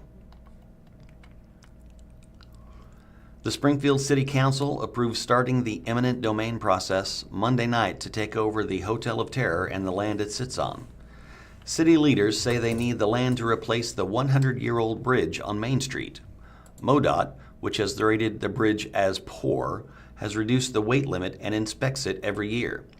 The Hotel of Terror property owner, Sterling Mathis, says he's not opposed to giving up the lot and moving his business, but wants to be compensated fairly. City staff say they've tried and failed on a few agreements to acquire the property, with the last offer at $2 million. Now, the issue of building and the land's value will be decided by a commission of 3 independent assessors. If the agreement still can't be reached, the matter will go to court. And according to Ozarks First, the Hotel of Terror is holding a petition after eminent domain vote. The owner of the Springfield Hotel of Terror is asking Springfield residents to help challenge the city's plan to take control of the property through eminent domain. The Hotel of Terror announced a petition signing event Sunday, December 21st, at their adjacent businesses, Dungeons of Doom, at 701 West Wall Street from 12 p.m. to 6 p.m. Participants must be registered voters within city limits, according to a post in the Hotel of Terror's Facebook page. It was also posted on Dungeons of Doom Facebook.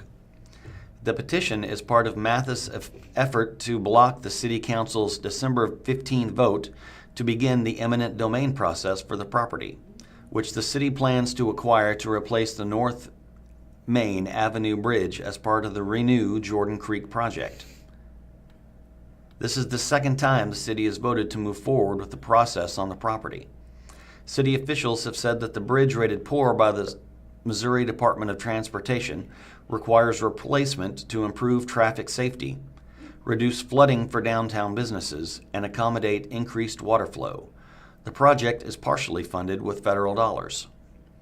Negotiations between the city and Mathis previously reached a tentative $2 million agreement in 2024, but Mathis did not sign the contract, saying construction updates pushed the cost to $3.5 million. Attorney Christy Fulnucky, representing the Mathis family, called the city's actions designed to force the business's closure. A panel of independent assessors will determine the property's value. If no agreement is reached, the matter could go to court. Mathis plans to gather 1,499 valid signatures from Springfield voters to replace the issue in a referendum ballot, repeating a strategy he successfully used in 2023. Mathis has 30 days to appeal the council's vote if enough signatures are collected. Springfield voters could once again decide the fate of the Hotel of Terror. Okay, from the Springfield Business Journal opinion section. Tech skills gap is real. We can't wait for someone to come along and fix it, by Matthew Stubblefield, who's a guest columnist for the Springfield Business Journal. This fall, a local tech company owner told me about their 3-month search for an entry-level candidate who could write basic code, use artificial intelligence tools, and communicate with stakeholders. 5 years ago, that would have been a mid-level role. The position is still open. This isn't unique. Research from SignalFire and Ravio show entry-level tech jobs declined 58% to 73% between 2022 and 2025, with employers redefining entry-level as AI takes over tasks that used to train new workers. LinkedIn found that 29% of job postings labeled entry-level now require 3 years of experience. Meanwhile, Microsoft's 2024 survey of 31,000 workers found 2/3 of business leaders wouldn't hire someone lacking AI skills. We're caught in a paradox. AI eliminates the work that used to train entry-level workers while simultaneously becoming a required skill for those same entry-level positions. According to a recent survey from Amazon Web Services, only 31% of U.S. educational institutions offer AI training, and just 6% teach workplace AI skills. Even in college, only 39% of students receive any AI instruction. Stanford's 2025 study using ADP payroll data found that a 16% decline in employment for workers ages 22 to 25 in AI-impacted jobs like software development and customer support. Lightcast data shows job postings mentioning AI skills tripled since 2022, with a 28% to 43% salary premium. Students need skills that didn't exist in curricula a year ago. The gap extends beyond technical skills to workplace soft skills, including communication and collaboration, abilities that used to be developed on the job in those vanishing entry-level positions. Your high schooler or college student is entering a workforce that looks nothing like the one you entered. That summer internship pipeline that used to lead to full-time positions? Handshake's 2025 Internship Index found tech internships now receive 273 applications per opening, nearly double the previous year. The traditional career ladder is collapsing. Students need to graduate with skills that used to take 2 years of on-the-job training to develop. And it's not their fault. Research from the Kogod School of Business is clear. 78% of young people say their schools didn't prepare them for this AI-driven workplace. We're asking 22-year-olds to hit the ground running with tools they've never been taught to use. What is your child's school doing right now to prepare them for this reality? Springfield business community has recognized a gap in soft skills. Here are some local programs to help prepare young people. The Greater Ozarks Center for Advanced Professional Studies, better known as GoCaps, provides hands-on career exploration with real-world projects emphasizing communication and collaboration skills that employers consistently identify as missing from new graduates. Aspire Youth Services offers job readiness workshops focused on labor market navigation and foundational workplace skills, helping young people understand not just what jobs exist, but how to successfully enter them. Springfield Tech Council is helping facilitate critical conversations between providers like these and the businesses experiencing skills gaps firsthand. This month, we hosted a workforce needs session where local employers shared their current and future workforce needs. This information will directly inform curriculum development at local colleges and high schools. Waiting for educational institutions to catch up isn't a strategy. Here's what Springfield businesses should do. Partner directly with schools. Share your actual job requirements and help educators understand what job ready means in 2025. Invest in early talent development. The collapse of entry-level positions creates a pipeline problem. Consider apprenticeships or structured onboarding that develops skills rather than requiring them up front. Share your workforce needs. Connect with Jessica Holden at the Springfield Area Chamber of Commerce's Economic Development Team to ensure your hiring requirements inform local curriculum development. Hire for potential and train for skills. Focus on foundational capabilities, critical thinking, communication, and adaptability, and build the technical skills. This isn't just about filling current openings. Every young person who falls through the education-employment gap represents lost economic potential for our region. Every business that can't find qualified workers slows our collective growth. Springfield has the organizations, the expertise, and the will to address this challenge. What we need now is coordinated action. Businesses actively participating in workforce development, not just complaining about the skill gaps. The world changed rapidly. Our response must be equally swift. Matthew Stubblefield is the founder of Fieldway LLC, a provider of executive coaching and leadership development. He serves on Springfield Tech Council's Advocacy Committee. He can be reached at matthew@fieldway.org. This is from the Springfield News-Leader.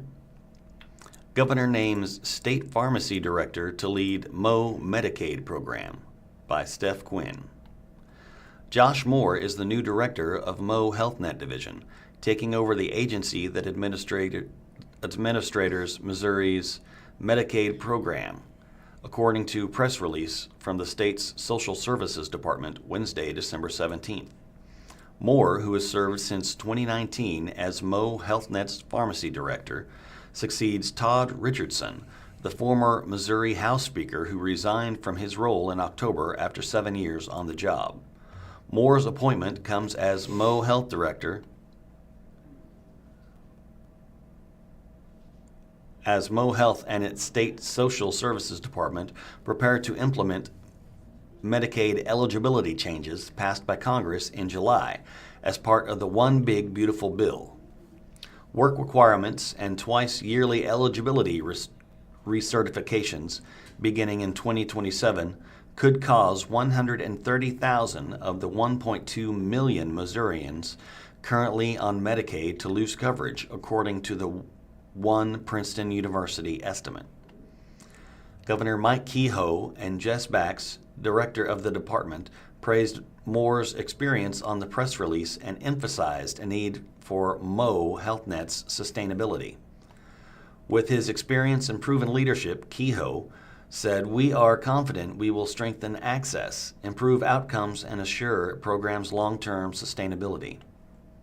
Bax said Moore's policy expertise and leadership across state and federal partners will strengthen healthcare access statewide while better serving our most vulnerable populations.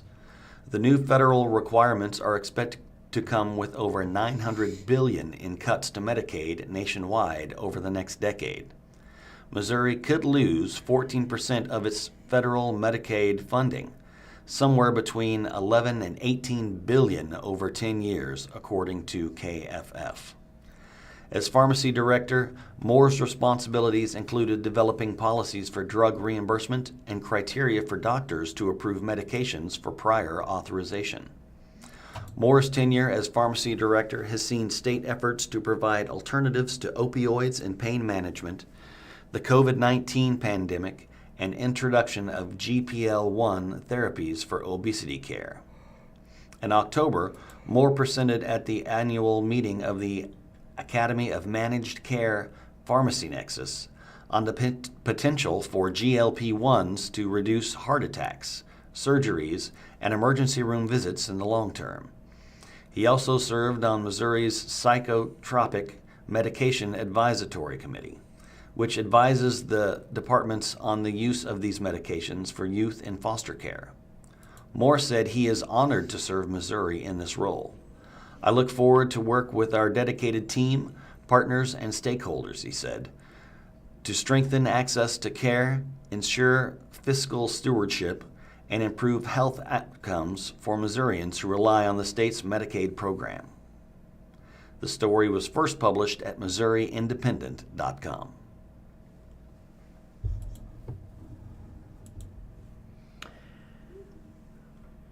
New Year's Eve events in the Ozarks. It's only a couple of weeks away.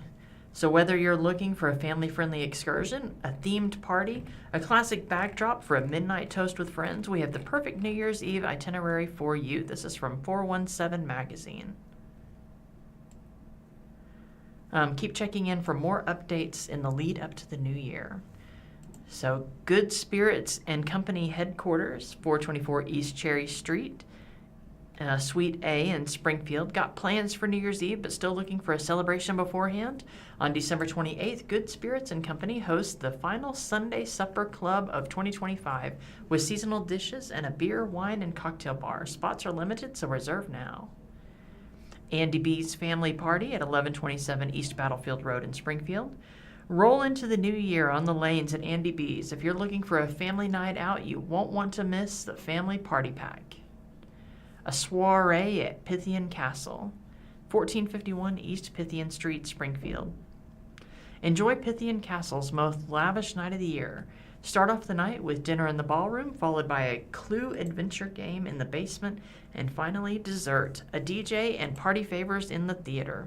Call 417-865-1464 for more information and reservations.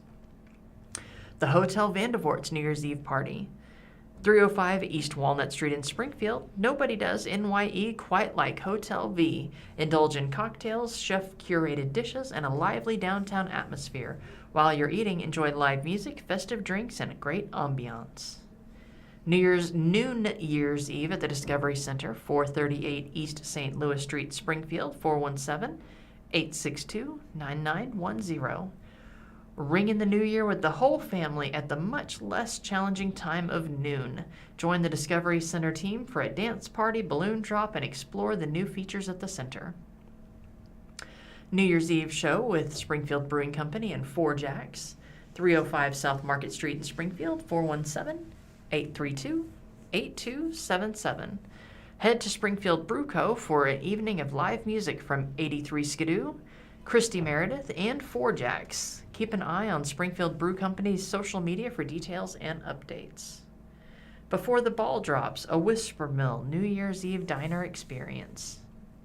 417 Mill Market, 203 East Mount Vernon Street in Nixa, 417-763-6500. Ring in the new year in true 20s style at the Whisper Mill Speakeasy inside 14 Mill Market. Included with your ticket are perks like reserved seating, a welcome cocktail, specialty cocktail menu, party favors, and more. Check out the event for prices and more details. Fritz's New Year's Eve Party, 425 West 76 Country Boulevard. Enjoy a family-friendly night of New Year's fun at Fritz's Adventures with a live DJ, unlimited access to all attractions, a ball drop at midnight, door prizes, and so much more. New Year's Eve black and white ball at the Vineyard Market. I believe it is sold out. It says here, join the wait list for an unforgettable New Year's Eve at the black and white ball at the Vineyard Market. Celebrate in style with an exquisite evening of fine dining, exceptional cigars, and live entertainment. New Year's Eve celebration at Big Cedar Lodge, 190 Top of the Rock Road in Ridgedale. As always, Big Cedar Lodge has a variety of celebrations, large and small, for all ages. Watch the fireworks in style with reserved seating at Devil's Pool Restaurant. Enjoy upscale regional cuisine at Osage Restaurant, or party the night away at the Grandview Conference Center. Check out info for all of this and more on the website. Big Cedar even offers NYE events for kids and teens. New Year's Eve at Finley Farms, 802 Finley Farms Lane in Ozark, 417-210-6644. Ring in the new year at the Garrison with 6-course meal that includes poached lobster, prime filet, and more, plus signatures cocktail, paired wine, VIP experiences, and more. Make sure you reserve now before spots sell out. This comes to us from the Springfield News-Leader. Greene County Sheriff's Office to explore AI-enabled body cameras by Marta Measy. Greene County Sheriff's Office will look into AI-enabled body-worn cameras through a 6-month-long study. According to GCSO news release, Captain Jason Johnson will lead a 6-month study looking into the implementation of body cameras with equipped artificial intelligence capabilities. The study will evaluate emerging technologies that allow body-worn cameras to draft indecent incident reports directly at the scene, increasing accuracy and reducing administrative burdens on deputies, the news release stated. Johnson is expected to review available products, assess benefits, and provide a recommendation to the Sheriff's Office at the end of the review period. GCSO Public Information Officer Jonah Beatles told the News-Leader the study will comprehensively review the products available and which could best suit the Greene County's needs. I am excited to see how this new technology and review of the last show how it could make our staff more efficient, transparent, and able to preserve evidence and assist in prosecution, Greene County Sheriff Jim Arnott said in the release. Sheriff's deputies currently do not use body-worn cameras of any kind. Beatles noted that the office does currently utilize body-worn microphones and in-car cameras. He said he was not yet sure whether the 6-month study period would include piloting and testing of the cameras in the field, but noting that more information will be shared as Johnson gets the study underway. During the previous election cycle in 2024, Arnott said body cameras were a significant expense, with retention of footage was an added cost, and that argued that cameras raise privacy concerns because the footage would be considered a public record under Missouri's Sunshine Law.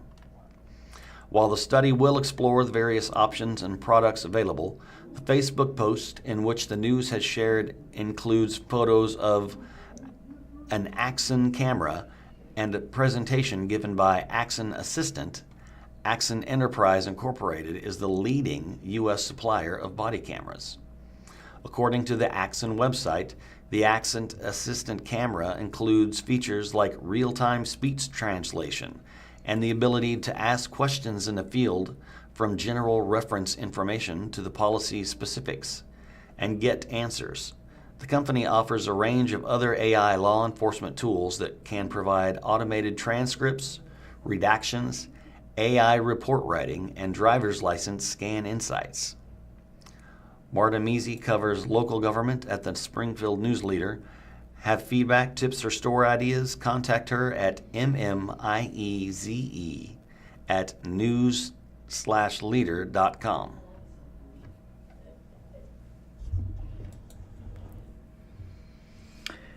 From 417 Magazine, there's a little story about the Cronkite family and the Cronkite builders. So, building Springfield, how the Cronkite family grew homes, businesses, and community. 2 Oklahoma natives found their home in Springfield and now help thousands of families across southwest Missouri find their homes. Sitting around a cheap plastic card table in their spare bedroom, Mike and Lindy Cronkite launched Cronkite Homes in 2014. Over the next decade, the company grew into one of the top production home builders in southwest Missouri, employing 49 full-time team members and 3 part-time interns.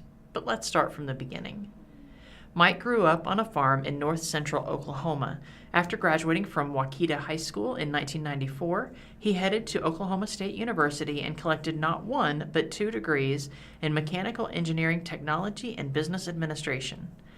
Lindy, who grew up in southeastern Oklahoma, graduated from Hugo High School in 95 before attending Oklahoma State. She earned a degree in health sciences and later became a licensed realtor, broker, and master yoga instructor.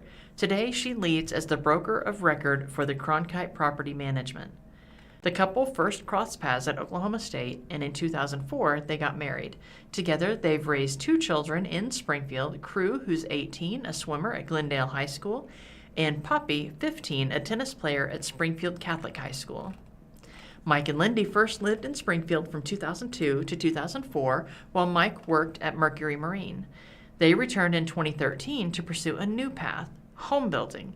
They founded Cronkite Homes in 2014, and in August of 2024, Cronkite Homes was acquired by another residential builder. Mike launched Enterprise Property Management in February of 2022 and recently rebranded to Cronkite Property Management, focusing on single-family rentals. In just 2 years, the company expanded from managing 100 properties to 350. Its mission is straightforward: to deliver reliable, high-quality property management solutions that ensure tenant satisfaction and maximize returns for property investors. The firm serves single-family homes, condos, apartments, townhomes, and multifamily properties across southwest Missouri with a focus on professionalism, client care, transparency, and results-driven strategies. Mike also owns Enterprise Land Development, LLC, which oversees land development projects across the region, and MLCP Homes, which builds new homes in Mount Vernon and Bolivar. His latest venture, Settler Structures, LLC, offers custom shops, barns, garages, and outdoor living structures designed for the modern settler. Cronkite Property Management is focused on purposeful growth while preserving Springfield's history. By expanding into multifamily developments, the team is creating housing options at a variety of price points, all while maintaining the quality and standards the community deserves. Despite their many ventures, Mike and Lindy prefer to work quietly behind the scenes, letting results speak for themselves. Their impact on housing and property management in southwest Missouri is already clear, but those who know them say this is just the beginning.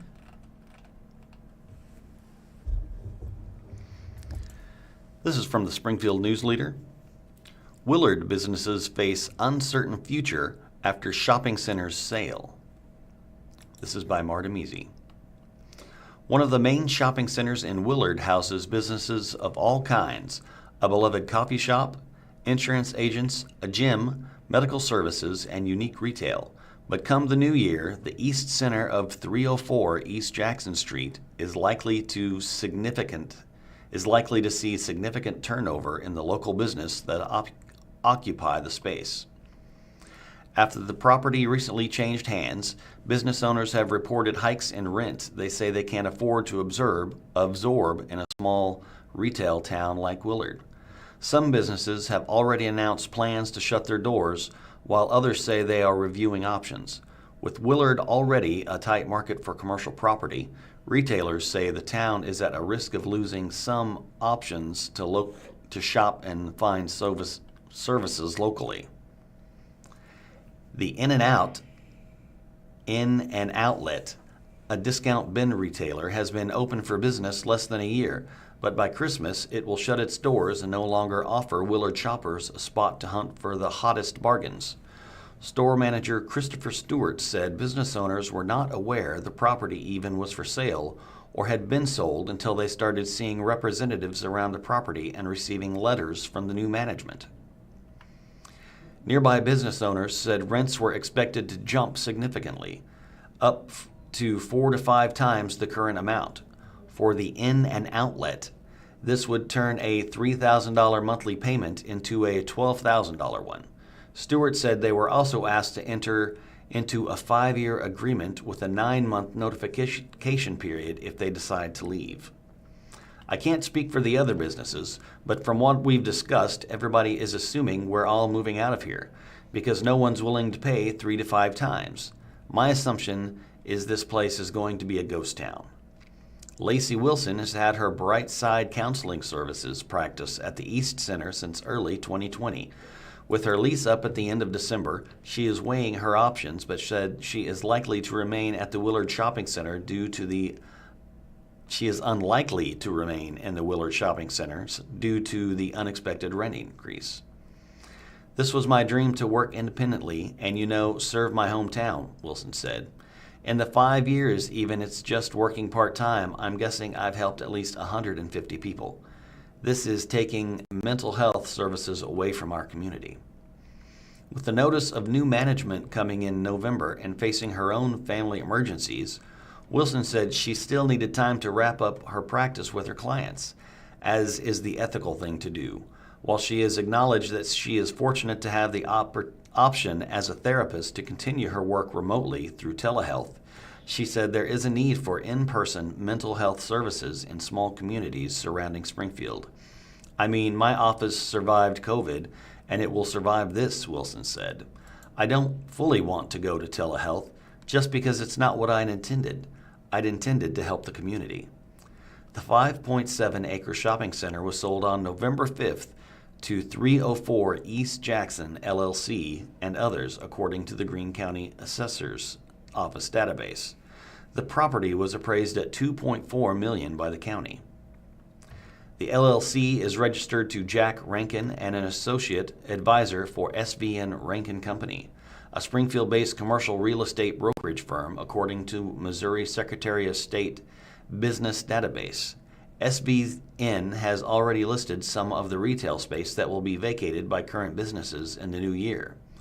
The firm's website lists the East Center retail space for $10.5 to $12 a year per square foot of space.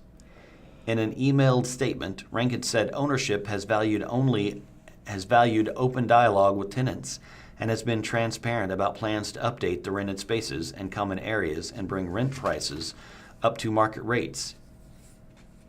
He noted that the end goal is to find a happy medium that works for everyone. Our goal has been and remains to keep rents on the lower end of the market while giving tenants the runway they need to adjust, the statement read. We're genuinely invested in the success of every business at East Center. Like any businesses, the economics needed to be sustainable. No business sells its product or service at a 75% discount, nor can ownership pay 2025 real estate prices while collecting 2010 rents.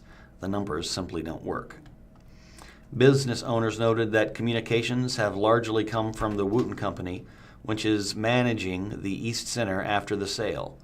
Wooten could not be reached for comment. Hoping for additional commercial space. While the situation at East Center is a private business exchange with the city unable to play a role, Willard City Administrator Wes Young said it was disheartened to see local businesses struggling with decisions to close. Obviously, Willard needs more commercial space, not less. Thank you for listening to the Blind Community Thrift Store radio reading service. Tune in every week, Monday through Friday, on the Blind Community Thrift Store's YouTube channel at 10 a.m. for more up-to-date news from the Springfield News-Leader, Springfield Daily Citizen, Springfield Business Journal, and 417 Magazine. Listen after we are live on the Audio Reader Network at www.reader.ku.edu. All broadcasts